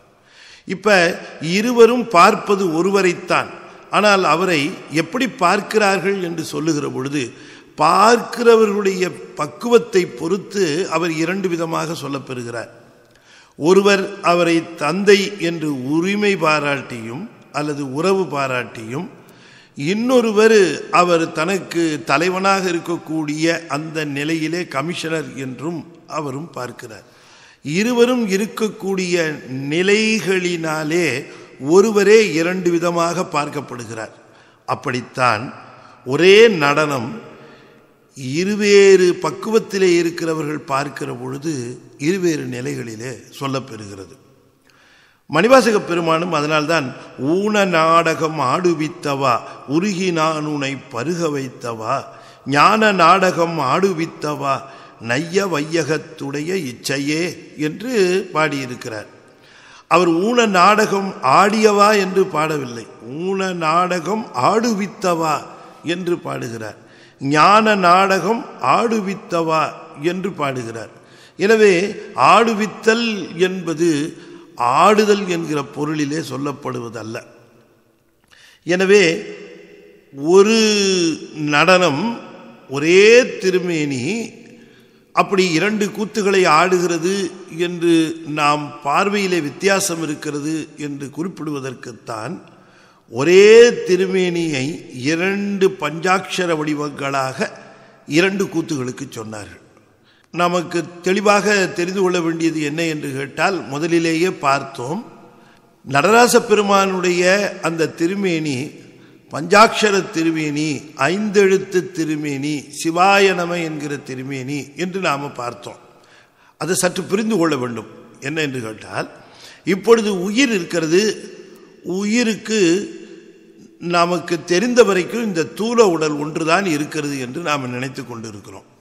உண்மையிலேயே நமக்கு 3 விதமான உடல்கள் இருக்கின்றன என்று நம்முடைய சைவ சித்தாந்தம் தெளிவுபடுத்தி இருக்கிறது. இது ஒன்றும் நம்ப முடியாத விஷயம் கிடையாது, நம்புகிற விஷயம். என்ன காரணம் என்றால், நமக்கு இருக்கிற கருவிகரணங்கள் எல்லாம் தூலமாக இருக்கு, சூட்சமமாக இருக்கிறது, அதிசூட்சமமாக இருக்கிறது. உதாரணமாக கண்ணு காது போன்ற கருவிகள் எல்லாம் தூல கருவிகள். ஆனால் மனம் புத்தி போன்ற கருவிகள் எங்கே இருக்கின்றன? அவை சூட்சமமான கருவிகள். இன்றைய காலகட்டம் வரைக்கும் மனம் என்கிற ஒரு கருவி எங்கே இருக்கிறது என்று தெளிவாக சொன்னவர் இல்லை. அவர்களெல்லாம் மூளையைத்தான் மருத்துவர்கள் காட்டிக் கொண்டு இருக்கிறார்கள். பிரெயின் என்பது வேறு. ஆனால் மனம், புத்தி, அகங்காரம், சித்தம் என்று 4 நிலைகளிலே இருக்கக்கூடிய இந்த மனம் இருக்கிறதே, இது சூட்சமமாக இருக்கிறது. இந்த சூட்சமமான இந்த கருவி எங்கே இருக்கிறது? ஆகையினாலே தூல கருவிகள் தூல உடலிலும், சூட்சம கருவிகள் சூட்சம உடலிலும், அதிசூட்சம கருவிகள் அதிசூட்சம உடலிலும் இருக்கின்றன. எனவே நமக்கு இந்த தூல உடலுக்கு உள்ளே சூட்சம உடல், அதற்கு உள்ளே காரண உடல் என்று 3 உடல்கள் உண்டு. இப்ப நமக்கு தூல உடல்களிலே இருக்கக்கூடிய கருவிகள் ஞானேந்திரியம் 5, கண்மேந்திரியம் 5, பூதங்கள் 5, இந்த 15 கருவிகளும் தூல உடல்ல இருக்கு. அதற்கு பிறகு இந்த சூட்சும உடம்புல 8 கருவிகள் இருக்கு. அதனால தான் அதுக்கு புரியட்ட காயம்னு பேர். அதில் என்னென்ன இருக்கு? மனம், புத்தி, அகங்காரம், அப்புறம் சூக்கும பூதங்கள் 5. அதான் முன்னையே சொன்னேன், தன்மாத்திரைகள் என்று சொன்னேன். இந்த தன்மாத்திரைகள் 5 இருக்கே, அது சூட்சம பூதங்கள். 5 + 3 8 தத்துவங்கள் உடையது சூட்சம உடம்பு. இனி சூட்சம உடம்பை தாண்டி உள்ளுக்குள்ளே காரண உடம்பு. இந்த காரண உடம்புல தான் சித்தம் இருக்கிறது. பிறகு காரண உடம்பே நுட்பமாக 3 உடல்களாக இருக்கின்றன. அதை சொல்லுகிற பொழுது மனோமய கோஷம், விஞ்ஞானமய கோஷம், ஆனந்தமய கோஷம் என்று அதை 3ஆக பிரிப்பார்கள். அப்படி அங்கே சித்தம் மனோமய கோஷமாகவும், காலம், நியதி, கலை, வித்தை, அராகம், புருடன் அது வரைக்கும் விஞ்ஞானமய கோஷமாகவும், மாயை ஆனந்தமய கோஷமாகவும் இருக்கும். ஆகையினாலே 3 உடல்களாக நமக்கு சொல்லப்பெறுவன. ஒன்று தூல உடம்பு, இன்னொன்று சூட்சம உடம்பு, இன்னொன்று அதிசூட்சம உடம்பு. இந்த சூட்சம உடம்பைத்தான் நாம் கனவுல காண்கிறோம். இன்னும் சொல்ல போனால் சூட்சம உடம்பைத்தான் இறைவன் தந்தான். அதனால தான் ஞானிகள் அதை உணர்ந்து சூட்சம உடம்பை தந்த இறைவனே நமக்கு தாயும் தந்தையும் என்று குறிப்பிடுகிறார்கள். அம்மையே அப்பா என்று கூப்பிடுவது உபச்சாரம் அல்ல, உண்மையிலேயே உணர்ந்து சொல்லுகிறார்கள். இந்த வெளியில இருக்கிற இந்த தூல உடம்பு இருக்கே, அது டெய்லர் தச்சு கொடுத்த சட்டை மாதிரி. அது 2 டெய்லர் சேர்ந்து தைச்சாங்க, அம்மாவும் அப்பாவும், அந்த சட்டை, அவ்வளவுதான். ஆனால் உண்மையான உடம்பு என்பது எதுன்னா உள்ளே இருக்கக்கூடிய சூட்சம உடம்பு. அதுக்கு அப்பா அம்மா அம்மையப்பன் தான். ஆகையினால சூட்சும உடம்பு, அதுக்குள்ளே காரண உடம்பு. எப்படி உயிருக்கு காரண உடம்பு, சூட்சும உடம்பு, தூல உடம்பு இருக்கோ, அதுபோல சிவபெருமானுக்கும் அதிநுட்பமான மேனி, நுட்பமான மேனி, தூல மேனின்னு 3 மேனிகள் உண்டு. அந்த தூலமாக இருக்கக்கூடிய மேனி இயற்கை, நுட்பமாக இருக்கக்கூடிய மேனி உயிர், அதிநுட்பமாக இருக்கக்கூடிய மேனி திருவருள். இப்போ பாருங்க, யோசனை பண்ணி பாருங்க. நான் என்ன சொன்னேன்? சிகாரம் சிவம், அதுக்கு அதிநுட்பமான மேனியாக இருப்பது திருவருள் சொன்னா வ சி வ. இப்ப அதுக்கு அடுத்ததாக இருக்கக்கூடிய மேனி அல்லது உடம்பு, அதுக்கு சூட்சும உடம்பு என்ன சொன்ன? ஆன்மா, அதான் ய சி வ ய. அதுக்கும் வெளியில தூலமான உடம்பு இருக்குன்னு சொன்னேன். அந்த தூலமான உடம்பு தான் நம நம. பாருங்க, சிவாய நம என்பதுதான் சிவபெருமானுக்கு உரிய உடல்களாக விளங்குகின்றன. அதனால தான் பஞ்சாட்சர திருமேனி என்று குறிப்பிடுகின்றார்கள். பஞ்சாட்சர திருமேனி என்று குறிப்பிடுவதற்கு காரணம் சிவய நம. நம என்பது உயிர்களோடு தொடர்புடையனவாக இருக்குது. உயிர்களையே தன்னுடைய மேனியாக தாங்கிக் கொள்வதனாலே உயிரோடு தொடர்புடைய அவையும் சிவபெருமானுக்கு மேனியாக கொள்ளப்பெறுகிறது. ஆகையினாலே தான் சிவய நம என்று சொல்லக்கூடிய 5 எழுத்து சிவபெருமானுக்கு திருமேனியாக அமைந்திருக்கிறது என்று குறிப்பிடுகின்றார்கள். எனவே அடிப்படையாக பஞ்சாட்சர திருமேனி என்று சொல்லுகிற பொழுது சிவபெருமானுக்கு திருமேனி 5 எழுத்து. அந்த 5 எழுத்தை தான் பெருமான், அந்த 5 எழுத்தை திருமேனியாக கொண்டுதான் ஆன்மாவிலே அவன் திருக்கூத்து நிகழ்த்துகிறான் என்று குறிப்பிடுகின்றார்கள். இப்ப நாம சொன்னோம் கூத்து காண்கின்றவர் 2 பேர்னு சொன்ன. ஒருத்தர் ஊன அறிவு கொண்டவர், மற்றொருவர் ஞான அறிவு கொண்டவர். இப்ப ஊன அறிவு கொண்டவரும் ஞான அறிவு கொண்டவரும் பார்க்கிற கூத்து ஒண்ணுதான். ஆனா 2 பேருக்கும் ஒன்று போலவா இருக்கும்? இப்ப தில்லையில போய் நடராச பெருமான தரிசனம் பண்ணுகிறோம். இப்ப நாம தரிசனம் பண்றோம், எத்தனையோ பேர் தரிசனம் பண்றோம். ஆனால் திருஞான சம்பந்த பெருமான அங்க போய் தரிசனம் பண்ணியிருக்கார். நாம தரிசனம் பண்ண மாதிரியா அவர் தரிசனம் பண்ணார்? அவர் எப்படி தரிசனம் பண்ணார்னு தெய்வ சேக்கிழார் சொல்லுகிறார். உணர்வின் நேர் பெற வரும் சிவபோகத்தை ஒழிவின்றி உருவின் கண் அணையும் ஐம்பொறி அளவினும் எளிவர அருளினை என போற்றி.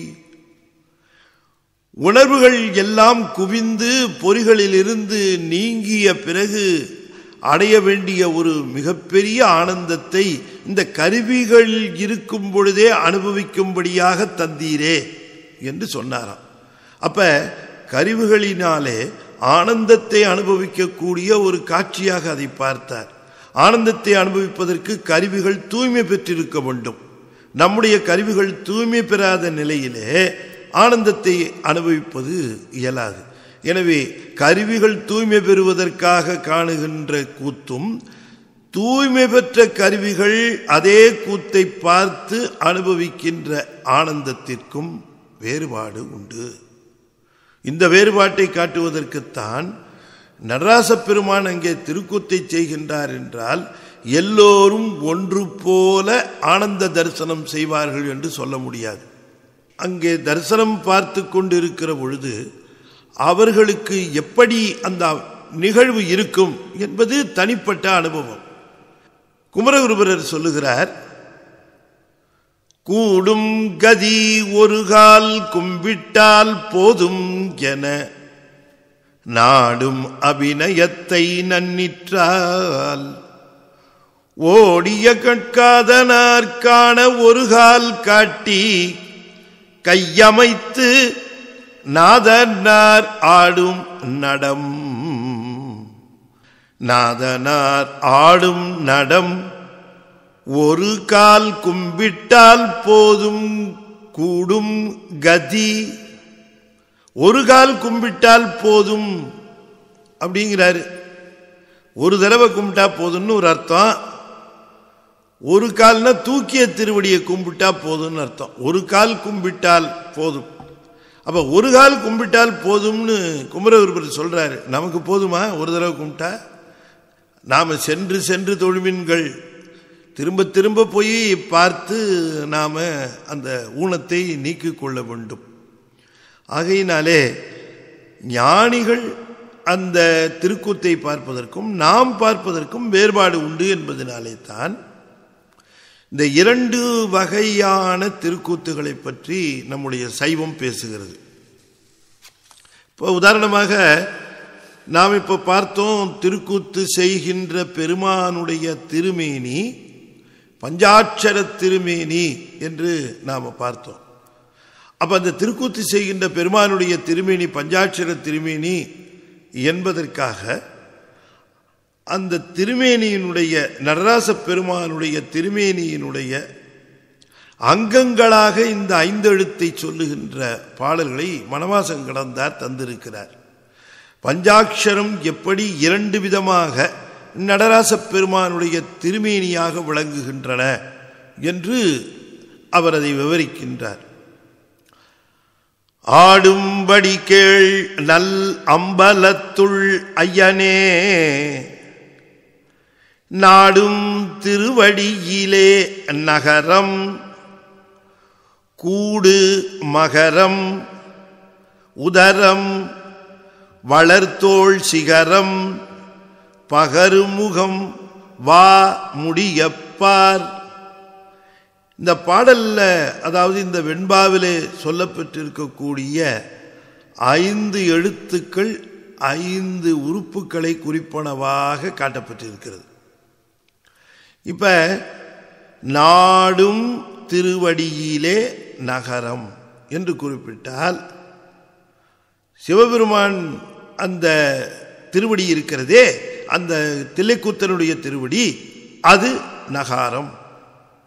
அவருடைய வயிற்றிலே மகாரம், அவருடைய 2 தோள்களிலும் சிகாரம், முகத்திலே வகாரம், முடி உச்சியிலே யகாரம் என்று நீ இந்த வண்ணமாக நீ பார் என்று குறிப்பிடுகின்றார். வா முடிய பார், பகரும் முகம் வா முடிய பார், முடி ய பார் அப்படின்னு அதை பிரிக்கணும். அப்ப என்ன அர்த்தம்?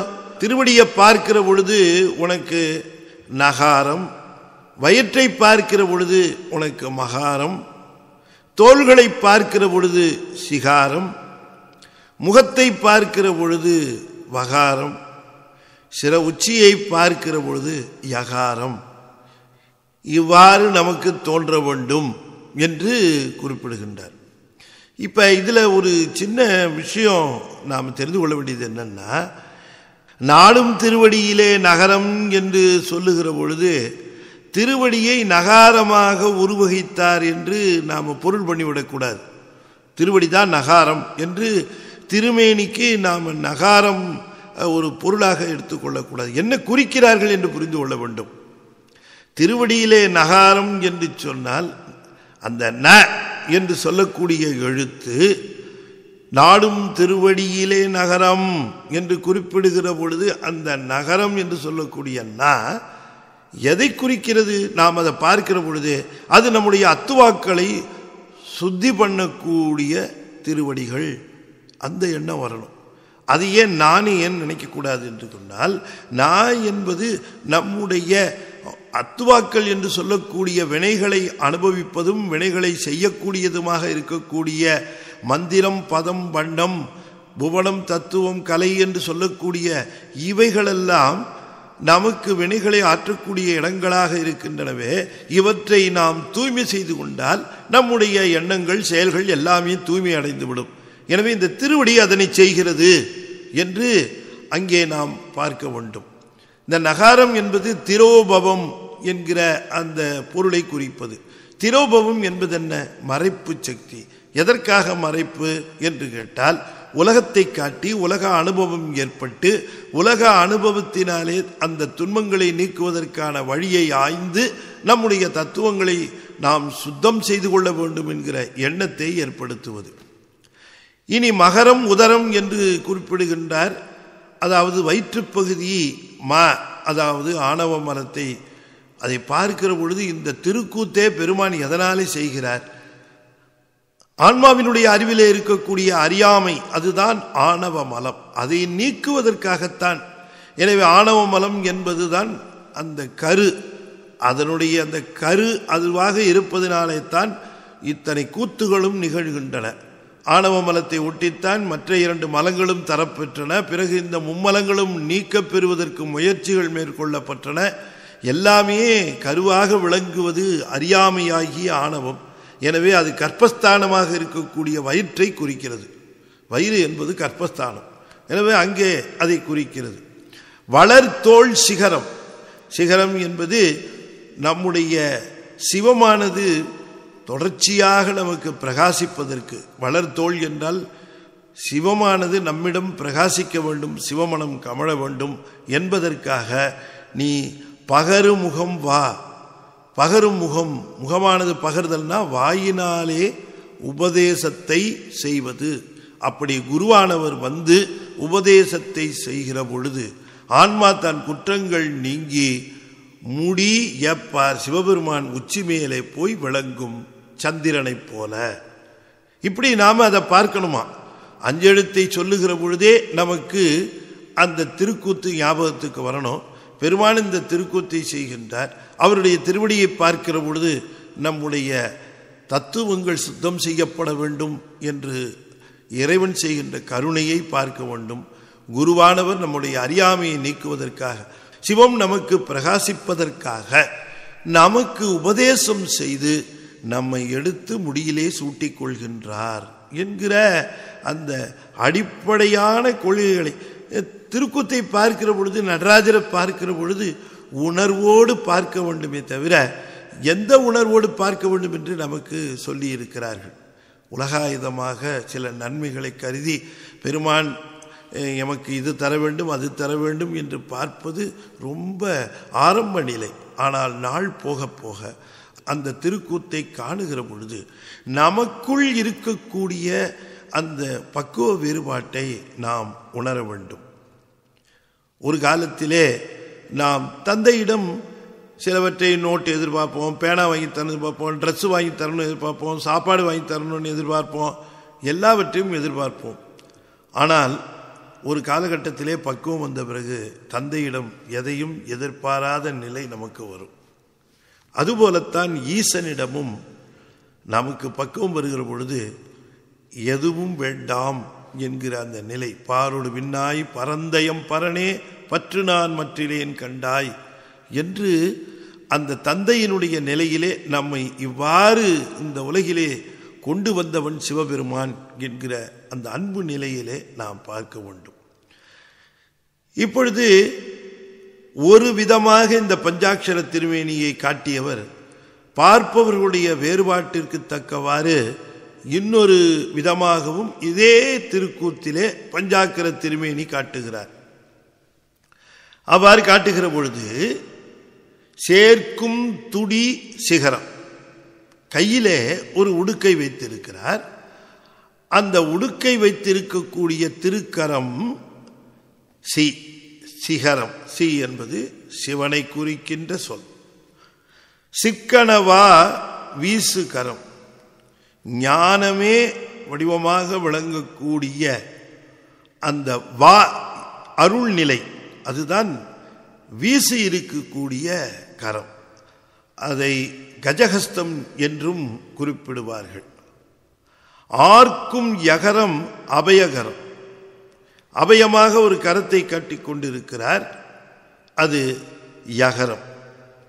பார்க்கில் இறைக்கு அங்கி நகரம், தீயை ஒரு கரத்திலே ஏந்தி கொண்டிருப்பார், அதுதான் ந. அடிக்கீழ் முயலகனார் தங்கும் மகரம், அதுதான் மா என்பது ஊன்றிய திருவடி என்று குறிப்பிடுகின்றார். இப்ப இந்த வெண்பாவிலே சொல்லுகிற பொழுது சிகரம் எங்கே இருக்கிறது என்று சொன்னால், உடுக்கை பிடித்த கையிலே சிகரம் இருக்கிறது, வீசிய கைதான் வா. அதே போல அபயமாக காட்டிக் கொண்டிருக்கக்கூடிய திருக்கரம் இருக்கிறதே, அதுதான் யா. பிறகு தீ ஏந்தி கொண்டிருக்கக்கூடிய கரம் இருக்கிறதே, அதுதான் ந. ஊன்றிய திருவடிதான் மகாரமாக இருக்கக்கூடிய மலம் என்று குறிப்பிடுகின்றார். இப்ப சிவைய நம்ம வந்துருச்சு. இப்ப பார்த்தால் முதல் பாடல் சொல்லுகிற பொழுது நமசிவைய என்கிற வரிசையிலே காட்டினார். இப்ப அடுத்த பாடல் காட்டுகிற பொழுது சிவைய நம என்று காட்டுகிறார். நமசிவைய என்று 5 எழுத்தை நகாரத்தை முதலாக வைத்து தொடங்குவது அது தொடக்க நிலை. பிறகு நம என்பதை பின்னாலே போட்டு சிவாய நம என்று சொல்லுவது அது சற்று பக்குவப்பட்ட நிலை. எனவே நம சிவைய சிவைய நம என்று சொல்லக்கூடிய 2 நிலைகளையும், நமசிவைய என்பது மறைப்பு நிலையையும், சிவைய நம என்று சொல்லுவது அருள் நிலையாக இருக்கக்கூடிய அந்த ஞான நிலையையும் குறிப்பதாக எடுத்துக்கொள்ளலாம். ஆகையினாலே நமசிவைய என்று தூல பஞ்சாட்சரம் சொல்லுகிறவர்கள் உலக நலனிலே மிகுந்த அக்கறை கொண்டவர்களாக, உலக நலனையே எதிர்பார்த்திருக்கிறவர்களாக இருக்கிறவர்கள் நமசிவைய நமசிவைய என்று உச்சரிப்பார்கள். ஆனால் அவ்வாறு உச்சரிக்கின்ற பொழுது பெருமான் உலகை காட்டிக்கொண்டு அவர்களுக்கு, என நகாரம் என்பது திரோபவம் என்று சொல்லப்பெறும், சிவத்தை மறைத்து உலகை காட்டிக் கொண்டிருப்பது, உலகாயுதமான நன்மைகளையே எதிர்பார்த்து கேட்டுக்கொண்டிருப்பார்கள். அப்படி அவர்களுக்கு அந்த பஞ்சாட்சரம் அவர்களுக்கு உரியதை தந்து அந்த வாழ்க்கையை தந்தாலும் கூட அடுத்த நிலைக்கு அழைத்து சென்று விடும். அதுதான் சிவைய நம. அது சூட்சம பஞ்சாட்சரம். அது சிவத்தை முதன்மையாக கொண்டது. சிவைய நமல சிவம் முதன்மையாக இருக்கும், நமசிவையல உலகம் முதன்மையாக நிற்கும். இப்போ நாமே அதை சாய்ஸ் இஸ் அவர்ஸ். நாம் தான் இப்போ உலகிலே வாழ்ந்து கொண்டு இருக்கிற பொழுது நமக்கு எது முதன்மையானது அப்படிங்கிறத நாம் தீர்மானிக்கணும். ஒவ்வொரு பருவத்தில் ஒவ்வொன்றும் முதன்மையாக இருக்கிறது இல்லையா? பள்ளி பருவத்தில் ஒன்று முதன்மை, பிறகு கல்லூரி பருவத்திலே ஒன்று முதன்மை, பிறகு பட்டதாரி ஆன பிறகு வேறொன்று முதன்மை, பிறகு வேலை கிடைத்த பிறகு வேறு ஒன்று முதன்மை, வேலை கிடைத்து திருமணமான பிறகு வேறு ஒன்று முதன்மை. இப்படி நம்முடைய முதன்மைகள் மாறிக்கொண்டே போகின்றன. ஒவ்வொரு காலகட்டத்திலே ஒவ்வொன்று நம்முடைய குறிக்கோளாக இருக்கிறது. ஆனால் எல்லா குறிக்கோள்களிலும் சிறந்த குறிக்கோள், எல்லா குறிக்கோள்களையும் உள்ளடக்கிய குறிக்கோள், எல்லா குறிக்கோள்களுக்கும் மேம்பட்ட குறிக்கோள், இன்னும் சொல்லப்போனால் பிறப்பு வருவதற்கான ஒரே குறிக்கோள், இந்த குறிக்கோள் சிவத்தை அடைவதுதான். அதுதான் ஒரே குறிக்கோள். எனவே இந்த பிறப்பு சிவத்தை அடைவதற்கு உதவுமா? குறிக்கோள் இல்லாது கெட்டேன், பாலனாய் கழிந்த நாளும் வலிமணல் கோதைமால் மேலனாய் கழிந்த நாளும் மெலிவொடு முப்பு வந்து கோலனாய் கழிந்த நாளும் குறிக்கோள் இல்லாது கெட்டேன் என்று சொல்லுகிறார். இந்த குறிக்கோள் எங்க வரணும் என்று கேட்டால், நமக்கு சிவமே முதன்மையாக இருந்து மற்றவற்றின் மேலே நாட்டம் இல்லாமல் போகுமானால் அதுதான் நமக்கு உண்மையான தெளிவு, ஞானம் என்று குறிப்பிடுகிறார்கள். ஆகையினாலே முதல்ல எடுத்தவுடனே சிகாரம் ஆரம்பிக்கிற சிவைய நமக்கு சேர்க்கும் துடி சிகரம். அப்ப இந்த கூத்தை எப்படி புரிந்து கொள்ளுகிறார்கள் என்று கேட்டால், தோற்றம் துடியதனில் படைத்தல் என்பது அந்த உடுக்கை காட்டப்பட்ட நிலையிலே நாதம் என்று சொல்லக்கூடிய ஓங்காரத்தில் உலகம் துவங்குகிறது. ஒலி, பிறகு ஒளி, நாதம், விந்து, அதுதான் லயம். அப்படி இந்த உலகமானது தோன்றுகிறது என்று உணர்ந்து கொள்ள வேண்டும். உடுக்கை பார்த்தனும் உடுக்கை ஒலியிலிருந்து வந்ததுன்னு சொல்லக்கூடாது, அப்படி அர்த்தம் இல்லை. உடுக்கை பிடித்திருக்கிறார், அது நாதத்தின் அறிகுறி. நாதம் என்பது ஓங்காரம், ஓங்காரத்தில் இருந்து உலகம் பிறந்தது. அதாவது நாதம், நாதம் பிறந்தது, நாதத்திலிருந்து விந்து, விந்திலிருந்து சாதாக்கியம், சாதாக்கியத்திலிருந்து ஈஸ்வரம், ஈஸ்வரத்திலிருந்து சுத்த வித்தை. இப்படித்தான் அது சொல்லப்பெறுவது. தோற்றம் துடியதனில் தோயும் திதி அமைப்பில் சாற்றியிடும் அங்கியிலே சங்காரம் ஊற்றமா ஊன்றும் மலர்பதத்தில் உற்ற திரோதம் முத்தி நான்ற மலர்பதத்தே நாடு. சொல்லப்போனால் இந்த ஊனத்தை நீக்குவதற்கான திருக்கூத்திலே பெருமான் செய்கிற 5 தொழில்களும் நமக்கு தெளிவாக வேண்டும். 5 தொழில்கள் செய்கின்றார். என்னென்ன? படைத்தல், காத்தல், ஒடுக்குதல், மறைத்தல், அருளுதல். சரி, 5 தொழில்களும் அவர் செய்கிறார் என்று சொல்லுகிற பொழுது அவரே செய்கின்றாரா, அவர் நிமித்தம் மற்றவர்கள் செய்கின்றார்களா என்று பார்க்கிற பொழுது பெருமான் எப்பொழுதும் எந்த தொழிலும் செய்வதில்லை. அவர் சங்கல்பிப்பார், மற்றவர்கள் செய்வார்கள். அப்படித்தான் படைக்க, காக்க, ஒடுக்க, மறைக்க, அருள 5 பேரை நியமித்தாலும் 5வரும் இவர் மூலமாகத்தான் அந்த ஆற்றலை பெறுகின்றார்கள். ஆகையினாலே இந்த 5 தொழில்களையும் சுவாமியே செய்வதாக சொல்லுவது உண்மை நிலை, மற்றவர்கள் செய்வதாக சொல்லுவது உபச்சார நிலை. அவ்வளவுதான்.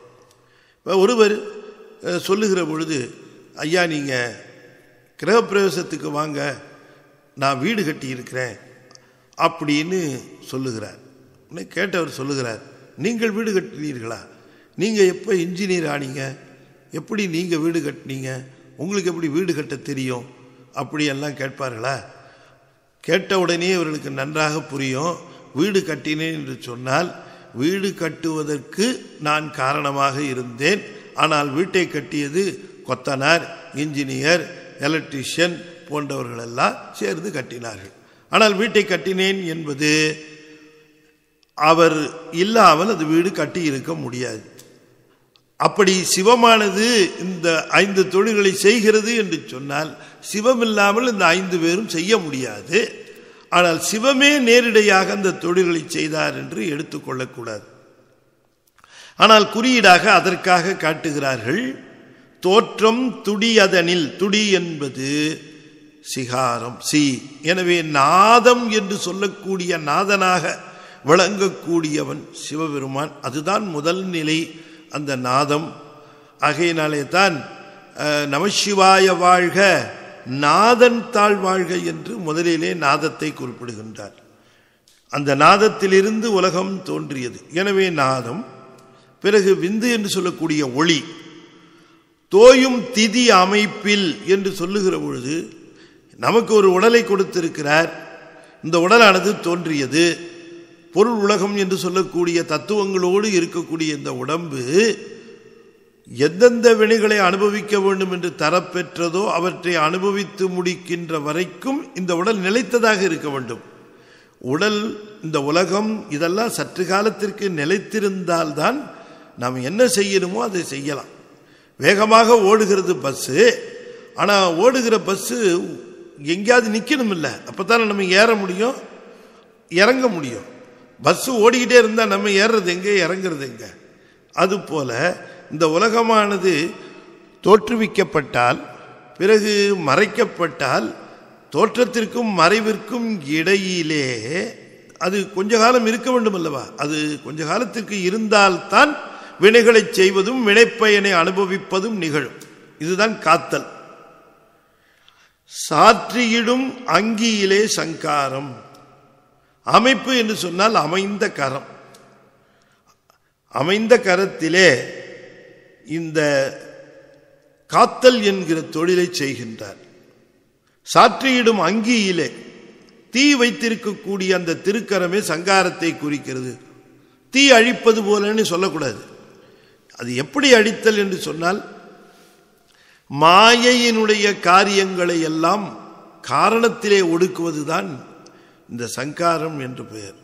எதையும் அழிக்க முடியாது இந்த உலகத்தில். No matter can be destroyed nor produced. இந்த பிரபஞ்சம் தொடங்குகிற பொழுது என்ன நிலமோ அதுதான் இன்னைக்கும். இந்த பிரபஞ்சம் தொடங்குன பொழுது என்ன நீரின் அளவோ அதுதான் இன்னைக்கும். இந்த பிரபஞ்சம் தொடங்கின பொழுது என்ன காற்றின் அளவோ அதுதான் இன்னைக்கும். கூடவும் இல்லை குறையவும் இல்லை. ஆகாசமும் கூடவும் இல்லை குறையவும் இல்லை. இருக்கிற ஆகாசம் விரிந்து கொண்டு போகிறதுன்னு ஒரு விஞ்ஞானி எழுதி கொண்டு இருக்கிறான்.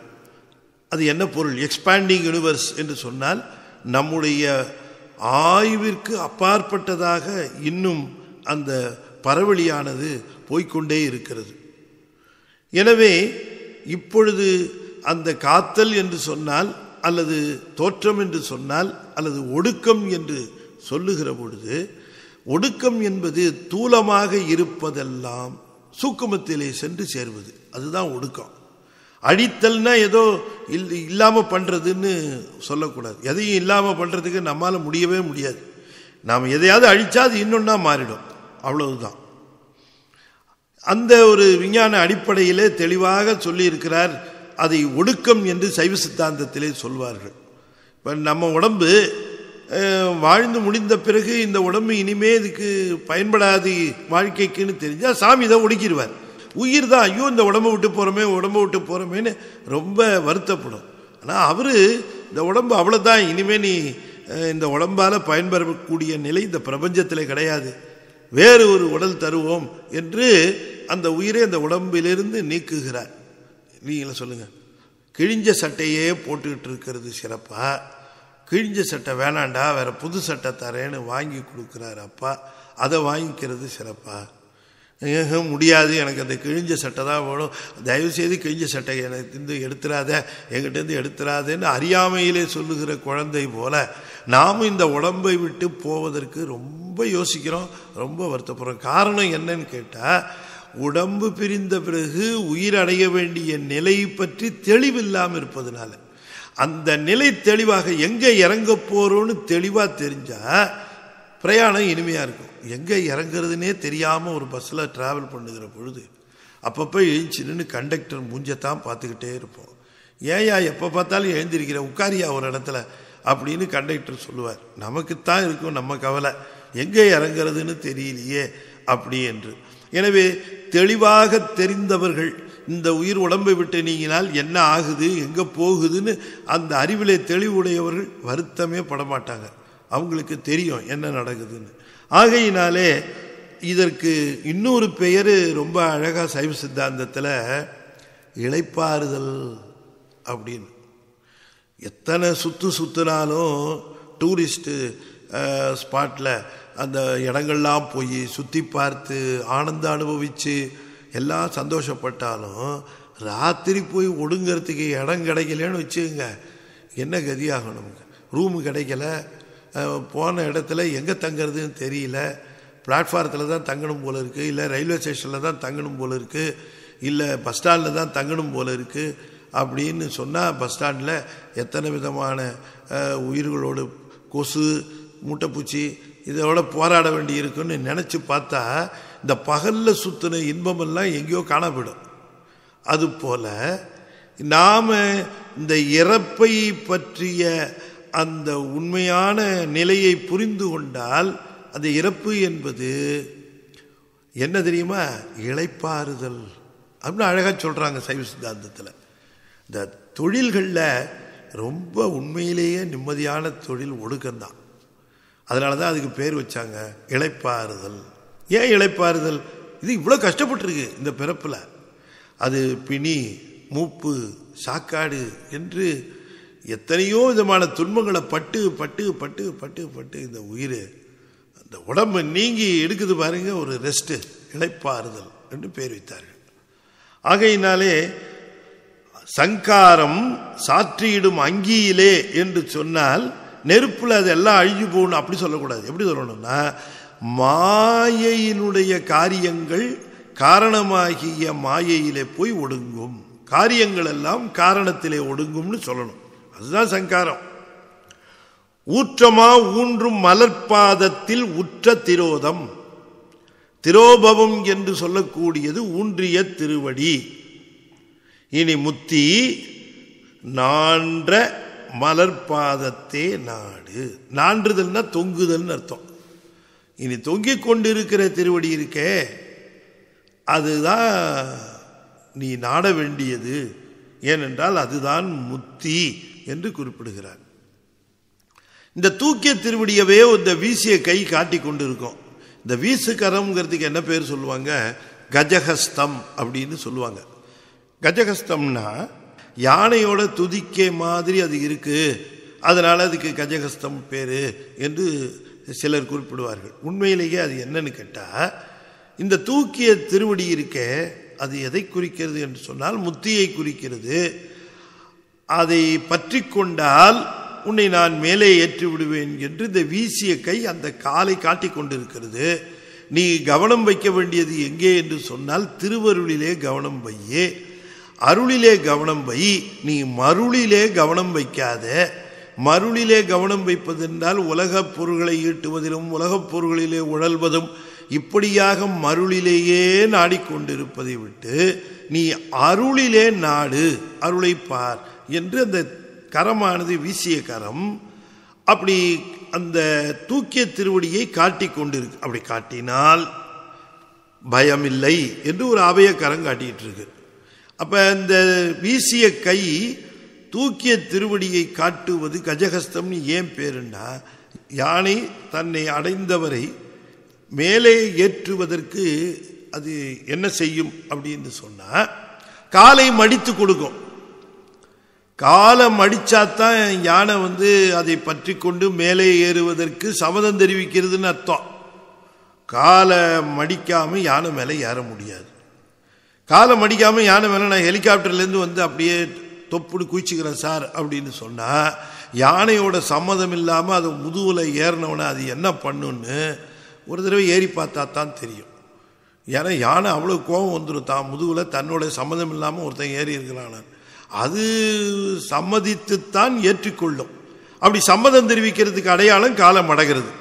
எனவே எப்படி காலை மடக்கி யானை தன்மேல் ஏற்றிக்கொள்ளுகிறதோ அதுபோல சிவமானது தன்னுடைய திருவடியை தூக்கி அதை பற்றி கொள்ளுகிறவரை மேலே ஏற்றிவிடும் என்று காட்டுவதற்காக அதை குறிக்கின்ற கையை கஜஹஸ்தம் என்று குறிப்பிட்டார்கள். அதனால யானை ஏற்றுவது போல பெருமானும் முடிமேலே ஏற்றுவான். அதனால கஜஹஸ்தம் என்று அந்த வீசிய கைக்கு திருப்பெயர். யானையானது எப்பொழுது தன்மேல் ஏற்றிக்கொள்ள வேண்டும் என்று விரும்புகிறதோ அப்பொழுது தன் காலை மடித்து காட்டும். எப்போ பார்த்தாலும் காலம் மடிக்காது, எப்போ தோணுதோ அப்போ காலம் மடிக்கும், அப்போ ஏறிக்கலாம். ஆனால் சிவபெருமானோ எப்பொழுதுமே காலை மடித்து வைத்து கொண்டு காத்திருக்கிறானாம். நாம தான் ஏறுறதுக்கு நேரம் பார்த்துக்கிட்டு இருக்கிறோம். ஏன்னா நம்ம ரொம்ப பிஸியாக இருக்கிறோம் இந்த உலகத்தில். சாமி நமக்காக காத்துட்டு இருக்கார். இதை சுந்தரமூர்த்தி சுவாமிகள் சொல்லுகிறார். மடித்தாடும் அடிமை கண்ணன்றியே மனநே நீ வாழு நாளெல்லாம் தடுத்தாட்டி தருமனார் தமர் செக்கில் இடும்போது தடுத்து ஆட்கொள்வான் கடுத்தாடும் கரதலத்தில் தமருகமும் எரியகலும் கரிய பாம்பும் பிடித்தாடி புலியூர் சிற்றம்பலத்தெம் பெருமானை பெற்றாமன்றே. புலியூர் சிற்றம்பலத்தெம் பெருமானை பெற்றாம் அன்றே. மடித்தாடும் அடிமை கண் நன்றியே. மடித்தே வைத்திருக்கிறானாம் பெருமான். எவ்வளவு கருணை பாருங்கள். அப்படி நான்ற மலர்பதத்தே நாடு முத்தி நாடு. பதத்தே முத்தி நாடு மலர்பதத்தே முத்தி நாடு. நான்ற மலர்பதத்தே முத்தி நாடு. அற்புதமா சொல்ற. அந்த திருவடியை பார்த்தா கண்ணுல தண்ணீர் வரணுமா. இந்த திருவடி அல்லவா நம்மை தூக்குவதற்காக எழுந்த திருவடியாக விளங்குகிறது என்று அருளாளர்கள் அதை பார்த்த பொழுது அந்த திருவடியை பார்த்தவருடைய கண்களில் கண்ணீர் விடுமா. எப்படின்னார், எப்படி புலியை பார்த்த உடனேயே நாக்கிலே நீரானது தானாக சுரக்குமோ அது போல அந்த தூக்கிய திருவடியை பார்த்த உடனேயே அருளாளர்களுக்கு கண்களில் நீர் சுரக்கும். அந்த அளவிற்கு அந்த பெருமானுடைய கருணையை புரிந்து கொள்வது. எனவே இந்த 5 தொழில்கள் எவ்வாறு நிகழ்கிறது என்பதை தோற்றம், தோயும் திதி, சங்காரம், திரோதம், முத்தி, இதை எப்படி போடலாம்? சிவய நம என்று 5 எழுத்தாக இதை நாம் சிந்தித்து பார்க்கலாம். ஆகையினாலே அற்புதமான இந்த 5 எழுத்திலே நிகழ்கின்ற ஊனத்தை நீக்கும் நடனமாக இந்த நடனத்தை காண வேண்டும்.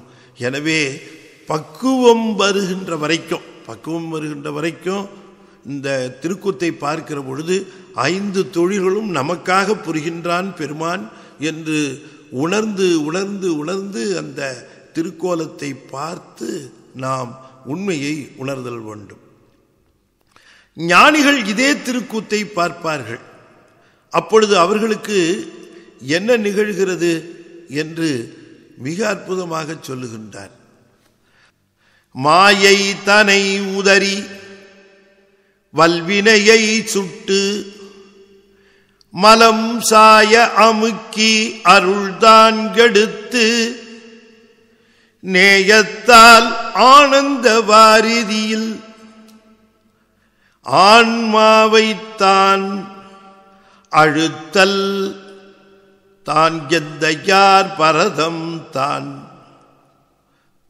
பரதம் என்று சொல்லக்கூடிய இந்த திருக்கூத்தின் முடிவான நிலை என்ன என்று கேட்டால், ஞானத்தை தருவதற்காக, ஊனத்தை நீக்குவதற்காக 5 தொழில். அது மறைப்பு நடனம். ஊனத்தை நீக்குவதற்காக செய்கின்ற நடனம் மறைப்பு நடனம். ஞானத்தை தருவதற்காக செய்கின்ற நடனம் ஞான நடனம் அல்லது அருள் நடனம் என்று சொல்லப்படும்.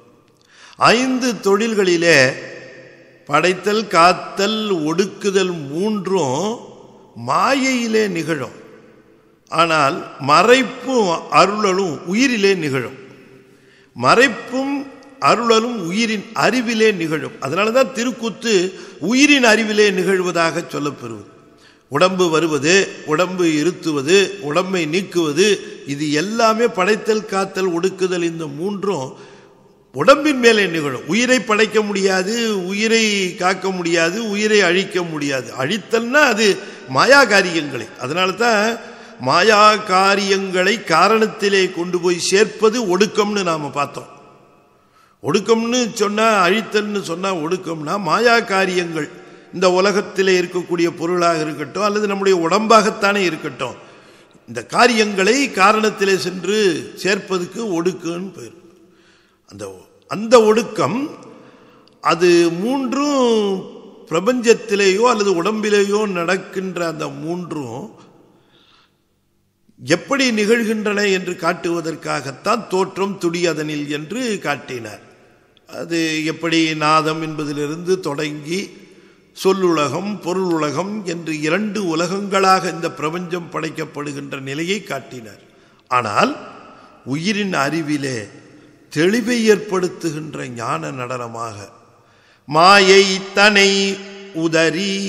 இப்ப திரும்பவும் அந்த மாயை தனை உதறி என்று சொல்லுகிற பொழுது அந்த உடுக்கை பிடித்த கையைத்தான் குறிப்பிடுகின்றார்.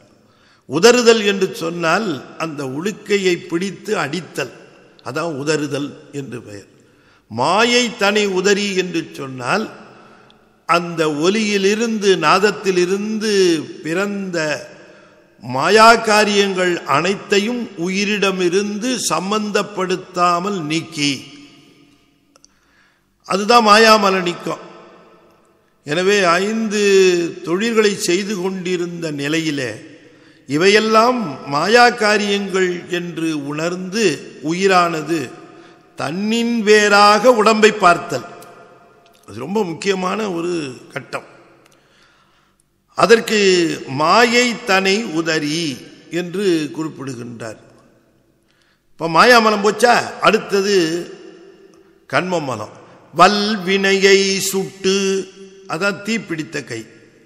அந்த தீயாக இருக்கக்கூடிய கையில் தீயை சுட்டு. அப்போ ஞானிகள் எப்படி பார்க்குறாங்க?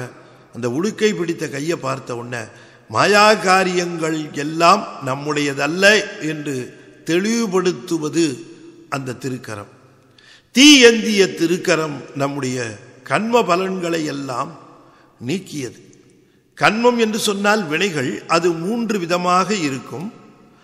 ஒன்று ஆகாமியம், அது அடுத்த நிலை பக்குவம் பெறுகிற பொழுது சஞ்சிதம், பிறகு அது அடுத்த நிலை அடைகிற பொழுது பிராரத்தம். செய்கின்ற பொழுது நல்வினை தீவினை, பதிவு செய்யப்படுகிற பொழுது புண்ணியம் பாவம், அனுபவத்திற்கு வருகிற பொழுது இன்பம் துன்பம். எனவே இன்பத் துன்பம் என்பது பிராரத்த வினை, புண்ணிய பாவம் என்பது சஞ்சித வினை. நல்வினை தீவினை என்று விருப்பு வெறுப்பு, அதுதான் ஆகாமியம். அப்ப நமக்கு பிறப்பு நீங்க வேண்டும் என்று சொன்னால் சஞ்சிதம் என்று சொல்லக்கூடிய புண்ணிய பாவங்கள் இருக்கின்றனவே, அவை நீங்கினால்தான் பிறப்பு நிற்கும். இல்லாவிட்டால் மலைமலையாக குவிந்திருக்கக்கூடிய புண்ணிய பாவங்களில் இருந்து நமக்கு பிறப்புகள் தொடர்ந்து வந்து கொண்டே இருக்கும். எனவே மாயையிலிருந்து நாம விலகிட்டோம்னு சுவாமிக்கு உறுதியா தெரிஞ்சிருச்சுன்னா அடுத்தது நமக்கு பிறப்பு வர வேண்டிய அவசியமில்லை என்று கருதி குருவாக வந்து வல்வினையை சுட்டு சஞ்சிதத்தை நீக்குகிறார். சஞ்சிதம் நீங்கினால் மேற்கொண்டு பிறப்பு இல்லை. மலம் சாய அமுக்கி, மலம்ங்கிறது இப்ப ஆணவ மலம். இந்த நேரத்தில் மலமானது தன்னுடைய காரியங்களில் ஈடுபடாமல், காரியங்களில் ஈடுபடுவது என்று சொன்னால் விபரீத உணர்வை தருதல். உலகம் நிலையானது, உடம்பு நிலையானது, இதிலே வருகின்ற இன்பம் நிலையானது, நாம வைத்திருக்கிற செல்வம் நிலையானது என்றெல்லாம் நாம கருதுகிறோம் அல்லவா? இந்த நினைப்பு மாறுவது எதற்கு காரணம்? நீங்க சொல்ல பாருங்க. நல்லா தெரியுது, நமக்கு முன்னால் இருந்தவர்கள் உடலை விட்டு நீங்கி போயிருக்கிறார்கள். நமக்கு முன்னால் இருந்தவர்கள் எத்தனையோ சம்பாதித்தும் விட்டு போயிருக்கிறார்கள்.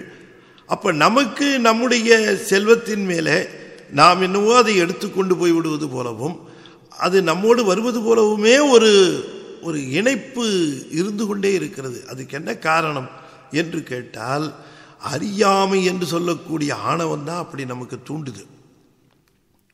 எனவே இந்த தெளிவு பெற்றவர்கள் மீண்டும் ஆணவம் அவர்களுக்கு அறியாமை துன்புறுத்தா வண்ணம் அதை காலிலே போட்டு மிதித்திருக்கிறாராம். அதைத்தான் அந்த கீழே ஊன்றிய திருவடி காட்டுகிறது. மலம் சாய அமுக்கி, பாருங்க, அது அந்த திருக்கூத்து எவ்வளவு நேர்த்தியாக நிகழ்கிறது என்று. மாயை தனை உதறி வல்வினையை சுட்டு மலம் சாய அமுக்கி. இப்ப எதது எந்தெந்த கரம்னு எல்லாம் ஒன்றும் சொல்லல, உறுப்பையே காட்டல, அவரு செயலை மட்டும் சொல்றார். இந்த செயலை வைத்து நாம உய்த்து உணர வேண்டும். உதறுதல் அப்படின்னு சொன்ன உடனேயே சரி, உடுக்கை பிடித்த கை. வல்வினைய சுட்டுன்னு ஒண்ணு, சரி தீயினால சுட்டுருக்கலாம், அப்ப தீ ஏந்திய கை. மலம் சாய அமுக்கி, அமுக்குன்னா இந்த ஊன்றிய திருவடி தான் போட்டு அமுக்கிக்கிட்டு இருக்கு. இது எவ்வளவு அமுக்குனாலும் அவன் நிமிந்து தான் பார்த்துக்கிட்டு இருக்கிறான். அருள் தான் எடுத்துங்கிற பொழுது கரத்தினால தானே எடுக்க முடியும். அப்படி எடுக்கிறாராம், வீசுகரம், அதுக்கு தான் வேகமா வருது எடுக்கிறதுக்கு. அருள் தருவதற்காக எடுத்து நேயத்தால் ஆனந்தவாரியில் ஆன்மாவைத்தான் அழுத்தி. பாருங்க, இது தூக்கிய திருவடி. அந்த ஊன்றிய திருவடியை அமுக்கினாரு, தூக்கிய திருவடியை அழுத்துனாரு.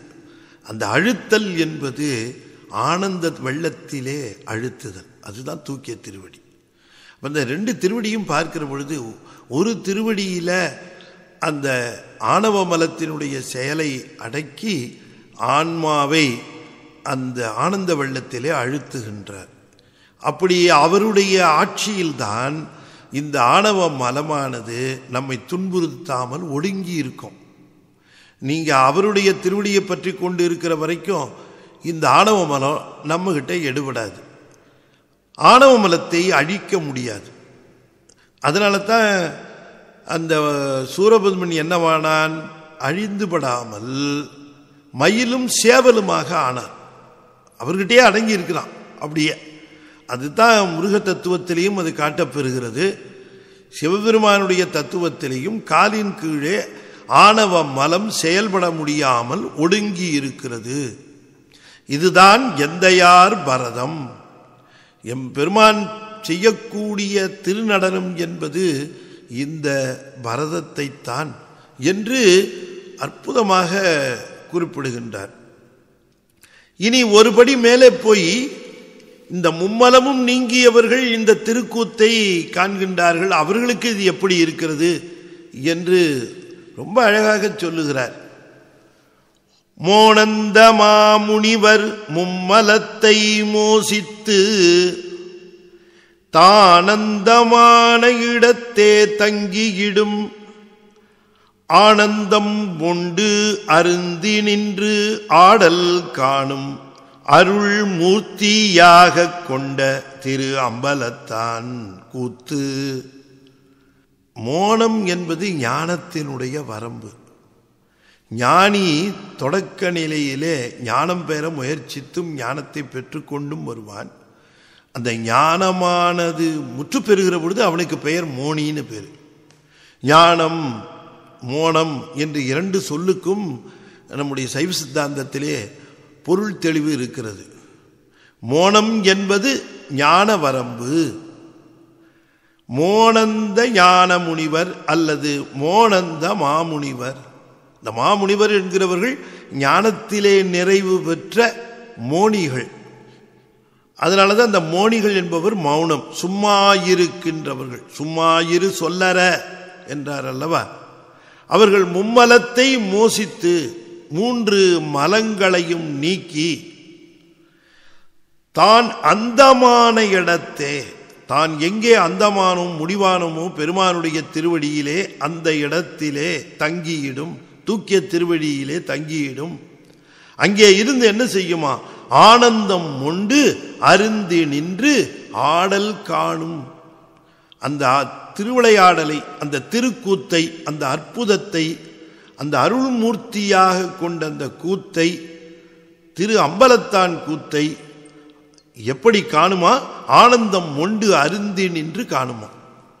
இது அப்படியே சொல்லுகிறார் தெய்வச்சேக்கிழார். இந்த பாடலுடைய விளக்கமாகவே நமக்கு தென்படுகிறது. இன்னும் சொல்ல போனால் இந்த பாடலை வைத்துத்தான் இந்த வெண்பாவே வந்திருக்கும் என்று தோன்றுகிறது. ஏனால் தெய்வச்சேக்கிழார் காலத்திற்கு முன்பட்டவர். 5 பேர் அறிவும் கண்களே கொள்ள அளப்பரும் கரணங்கள் 4 சிந்தையேயாக குணமொரு 3 திருந்து சாத்துவீகமேயாக இந்து வாழ் சடையான் ஆடும் ஆனந்த எல்லையில் தனி பெரும் கூத்தில் வந்த பேரின்ப வெள்ளத்துள் திளைத்து மாறிலா மகிழ்ச்சியில் மலர்ந்தார். 5 பேர் அறிவும் கண்களே கொள்ள ஆனந்தம் உண்டு அருந்தி நின்று ஆடல் காணும். எவ்வளவு தெளிவான ஒரு ஒப்புமை பாருங்க. அதைத்தான் செய்து கொண்டிருந்தார் அங்கே சுந்தரமூர்த்தி சுவாமிகள். ஆனந்த எல்லையில் தனிப்பெரும் கூத்தில் வந்த பேரின்ப வெள்ளத்துள் திளைத்து. இந்த அனுபவத்தை தான் குமரகுருவரிடம் தர்மியாதீனம் கேட்டுச்சு. இந்த பாடலுக்கான விளக்கங்கிறது இந்த அனுபவம். அந்த அனுபவம் என்ன? மும்மலத்தை மோசித்து, 3 மலங்கள் நீங்கிய இடத்தே அந்த தூக்கிய திருவடியை பார்க்கிற பொழுது ஆனந்த வெள்ளத்திலே அழுந்து இருப்பார்களாம் அந்த திருக்கூத்தை காணுகின்ற ஞானிகள். ஒவ்வொருத்தருடைய அந்த அனுபவமும் நாம பார்க்கிற பொழுது அந்த திருக்கூத்தை அவர்கள் பார்த்த விதத்தை நமக்கு தெய்வச்சேக்கிழார் படம் பிடித்து காட்டுவார். அப்பர் சுவாமிகள் போகிறாராம். கையும் தலைமிசை புனை அஞ்சலியன கண்ணும் பொழி மழை ஒழியாதே பெய்யும் தகையன கரணங்களும் உடன் உருகும் பரிவின பேரு எய்தும் மெய்யும். உடம்பு பேரு எய்தும் மெய் என்றார். பேருன்னா பாக்கியம், சிவபாக்கியம். அந்த சிவப்பேரு அந்த பூமியிலேயே அடைந்து விட்டார். இந்த சிவப்பேரை தந்து கொண்டிருக்கிற திருமேனியாக அது மாறிவிட்டதாம். பேரு எய்தும் மெய்யும். அந்த உடம்பு இந்த பிரபஞ்சத்திலேயே அந்த இன்பத்தை அனுபவிக்கக்கூடிய தகுதியை பெற்றுவிட்டது. அந்த இன்பத்தை எப்படி அனுபவிச்சது அந்த மெய் என்று கேட்டால், கையும் தலைமிசை புனை அஞ்சலி என கை தலைமையில போயிடுச்சு தானா. கண்ணும் பொழிமழை ஒழியாதே பெய்யும் தகையென கண்கள் நீரை பெருக்கிக் கொண்டு மழையாக பொழிகிறது. கரணங்களும் உடன் உருகும் பரிவின. உள்ளே இருக்கக்கூடிய அந்த கரணங்கள், புறாந்த கரணம், உள்ளந்த கரணம், எல்லா கரணங்களும் உருகிவிட்டன. இப்படி மெய் என்று சொல்லக்கூடிய தத்துவங்கள் எல்லாமே மிகப்பெரிய பேற்றை அடைந்து விட்டன. சாமி என்ன பண்ணாரா, அந்த உடம்போட அப்படி கீழே விழறாரா. கீழே விழுந்த வேகத்திலேயே எழுந்து நிற்கிறாராம். கீழே விழுந்தவன இந்த திருக்கூத்தை பார்க்கலையே அப்படின்னு நினைக்கிறாராம். ஏஞ்சி நிற்கிறாராம். திருக்கூத்தை பார்க்கிற பொழுது விழுந்து வணங்கல போல இருக்கேன் நம்ம அப்படின்னு திரும்ப விழறாராம். இப்படி விழறதும் விழுந்த உடனேயே எழுந்திருக்கிறதும் இப்படி செய்து கொண்டு இருக்கிறாராம். மெய்யும் தரை மிசை விழும் முன்பு எழுதரும். விழறதுக்கு முன்னாடியே எழுச்சி நிற்கிறாராம்.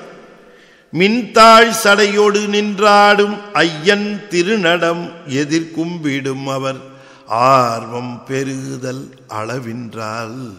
அவருடைய ஆர்வத்தை என்னன்னு சொல்றது, எனக்கு வார்த்தைகள் இல்லப்பா அந்த அனுபவத்தை சொல்லுவதற்கு என்று திகைக்கின்றார் தெய்வ சேக்கிழார். ஆகையினாலே அந்த ஆனந்தத்தை ஞானிகள் எவ்வாறு அனுபவித்தார்கள் என்று சொல்லுகிற பொழுது, மோனந்த மாமுனிவரும் உம்மலத்தை மோசித்து தானந்தமான இடத்தே தங்கியிடும் ஆனந்தம் உண்டு அருந்தி நின்று ஆடல் காணும் அருள் மூர்த்தியாக கொண்ட திரு அம்பலத்தான் கூத்து. ஒரே நடராசர் திருமேனி, ஒரே நடராசர் தான். ஆனால் பக்குவத்தை நோக்கி சென்று கொண்டிருக்கிறவர்கள் அந்த திரு உருவத்தை நமசிவாயவாக பார்க்கிறார்கள். பக்குவம் அடைந்தவர்களோ சிவய நமவாக பார்க்கிறார்கள். பக்குவத்திலே முதிர்ச்சி பெற்று மோனிகளாக நிற்கிறவர்கள் ஆனந்த திருக்கூத்தாக பார்த்து ஆனந்தத்தை அனுபவிக்கிறார்கள். கூத்து ஒன்றுதான், பெருமானும் ஒருவன்தான். ஆனால் அவனுடைய திருமேனி ஏற்படுத்துகின்ற கிளர்ச்சி வெவ்வேறு விதமாக இருக்கின்றது. 5 தொழில்களை செய்கின்ற பெருமான் ஆன்மாக்கள் பக்குவம் பெறும் பொருட்டே அதை செய்கின்றான். ஆன்மாக்கள் பக்குவம் பெற்ற பிறகோ ஆனந்தம் வழங்குவதும் அதே உருவத்தை கொண்டுதான். ஆகையினாலேதான் சிவபெருமான் ஒரு நூதனமான வைத்தியன். மருந்தும் அவன்தான், மருத்துவனும் அவன்தான், பிறகு விருந்தும் அவன்தான். இப்படி ஒரு வைத்தியன் எக்காலத்திலும் எண்ணி பார்க்க முடியாத அளவிற்கு சிறப்புடையவனாக இந்த நடராச பெருமான் விளங்குகின்றான். ஒரு சமயம் என்னை ஒரு புகழ்பெற்ற தொலைக்காட்சி நிறுவனத்தார் பேட்டி எடுக்கின்ற பொழுது அதிலே பொதுமக்களும் பங்கு கொண்டார்கள். அதிலே ஒருவர் கேட்டார், வட இந்தியாவிலே சிவ வழிபாடு இருக்கிறது, தென்னிந்தியாவிலும் சிவ வழிபாடு இருக்கிறது. ஆனால் வட இந்தியாவிலே இந்த நடராச மூர்த்தம் என்பது இல்லையே, தென்னிந்தியாவில் மட்டும் இந்த நடராச வடிவம் போற்றப் பெறுகிறதே, என்ன காரணம் என்று கேட்டார்கள். அதற்கு அடியன் சொன்ன பதிலை இங்கே நினைவுபடுத்த விரும்புகிறேன். வட இந்தியாவிலே சிவபெருமானை அவர்கள் தேவர் மூவரிலே ஒருவராக கருதுகிறார்கள். படைத்தல் பிரமன், காத்தல் திருமால், ஒடுக்குதல் என்று சொல்லக்கூடிய அழித்தல் செய்வது சிவபெருமான் என்று அவர்கள் மூவரையும் வழிபாடு செய்கின்றார்கள். எனவே மூவருள் ஒருவனாக சிவனை கருதுகின்றார்கள்.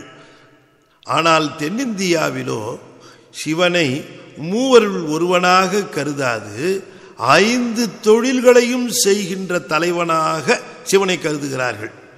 படைக்கின்ற பிரமன், காக்கின்ற திருமால், ஒடுக்குகின்ற உருத்திரன், மறைக்கின்ற மகேஸ்வரன், அருளுகின்ற சதாசிவன், இந்த 5வரும் அவன் அல்ல, இந்த 5வரையும் ஆட்டுவிக்கின்ற ஆற்றல் உடையவன் தான் பரமசிவன். பரம்பொருள், அவன்தான் நடராசன், எல்லோருக்கும் ராஜன், மகாராஜன் நடராஜன். ஆகையினாலே இப்படி தென்னிந்தியர்கள் 5 தொழிலுக்கும் தலைவனாக அவனை பாவிப்பதினால்தான் 5 தொழிலையும் குறியீடாக கொண்டிருக்கின்ற நடராச மூர்த்தத்தை தென்னிந்தியாவிலே அவர்கள் பிரதிஷ்டை செய்து வழிபாடு செய்கிறார்கள். வட இந்தியாவிலே மூவருள் ஒருவராக கருதினாலும் தென்னிந்தியாவை பொறுத்தவரை சிவமே முழுமுதற் பொருள் என்பதிலே அசைக்க முடியாத நம்பிக்கை கொண்டிருக்கிறார்கள். அதனால் மணிவாசகரும் சொன்னார், தென்னாடுடைய சிவனே போற்றி என்று மணிவாசகப் பெருமானும் அதனால்தான் சிவபெருமான் எங்களுக்கு மூல முதற்பொருள் என்று அறைகூவல் விடுத்தார். ஆகையினாலே இந்த நடராச மூர்த்தத்தின் மேல் ஏற்பட்ட காதலினாலே உலகிலேயே அதிகமாக கடத்தப்படுகின்ற சிலை நடராசர் சிலையாகத்தான் இருக்கிறது என்று புள்ளி விவரங்கள் நமக்கு தெரிவிக்கின்றன. எனவே ஏதோ விதத்திலே அவர் கவர்ந்து கொண்டுதான் இருக்கிறார். அவர் நல்லவரையும் கவர்கின்றார், கள்வர்களையும் கவர்கின்றார். ஆகையினால் உள்ளம் கவர் கள்வன் என்பதை பொருள் தவறாக புரிந்து கொண்டு விட்டார்களோ என்னவோ தெரியவில்லை. இப்படி அவன் உள்ளம் கவர் கள்வனாக நடராச மூர்த்தம் விளங்குகிறது. இந்த அற்புதமான நடராச பெருமானுடைய திருக்கோலம் காணுகிற பொழுதெல்லாம் 5 தொழில்களையும் செய்து எம்மை உய்விக்கின்ற பெருமானே, கருணை கடலே, இறங்கி வந்து நின்று இத்தொழில்களை செய்து எம்மை உய்விக்கின்றீரே, ஆனந்தம் தருகின்றீரே என்று எண்ணி எண்ணி கண்ணீர் பெருக்க வேண்டிய திருக்கோலம்தான் இந்த நடராச மூர்த்தம் என்று கூறி, இந்த குறுந்தகட்டு செய்திகளை கேட்கிறவர்கள் வாழ்விலேயும் எல்லா விதமான வளமும் நலனும் கூடும் என்று சொல்லி நிறைவு செய்கின்றேன். திருச்சிற்றம்பலம். தென்னாடுடைய சிவனே போற்றி, என் நாட்டவர்க்கும் இறைவா போற்றி. திருச்சிற்றம்பலம்.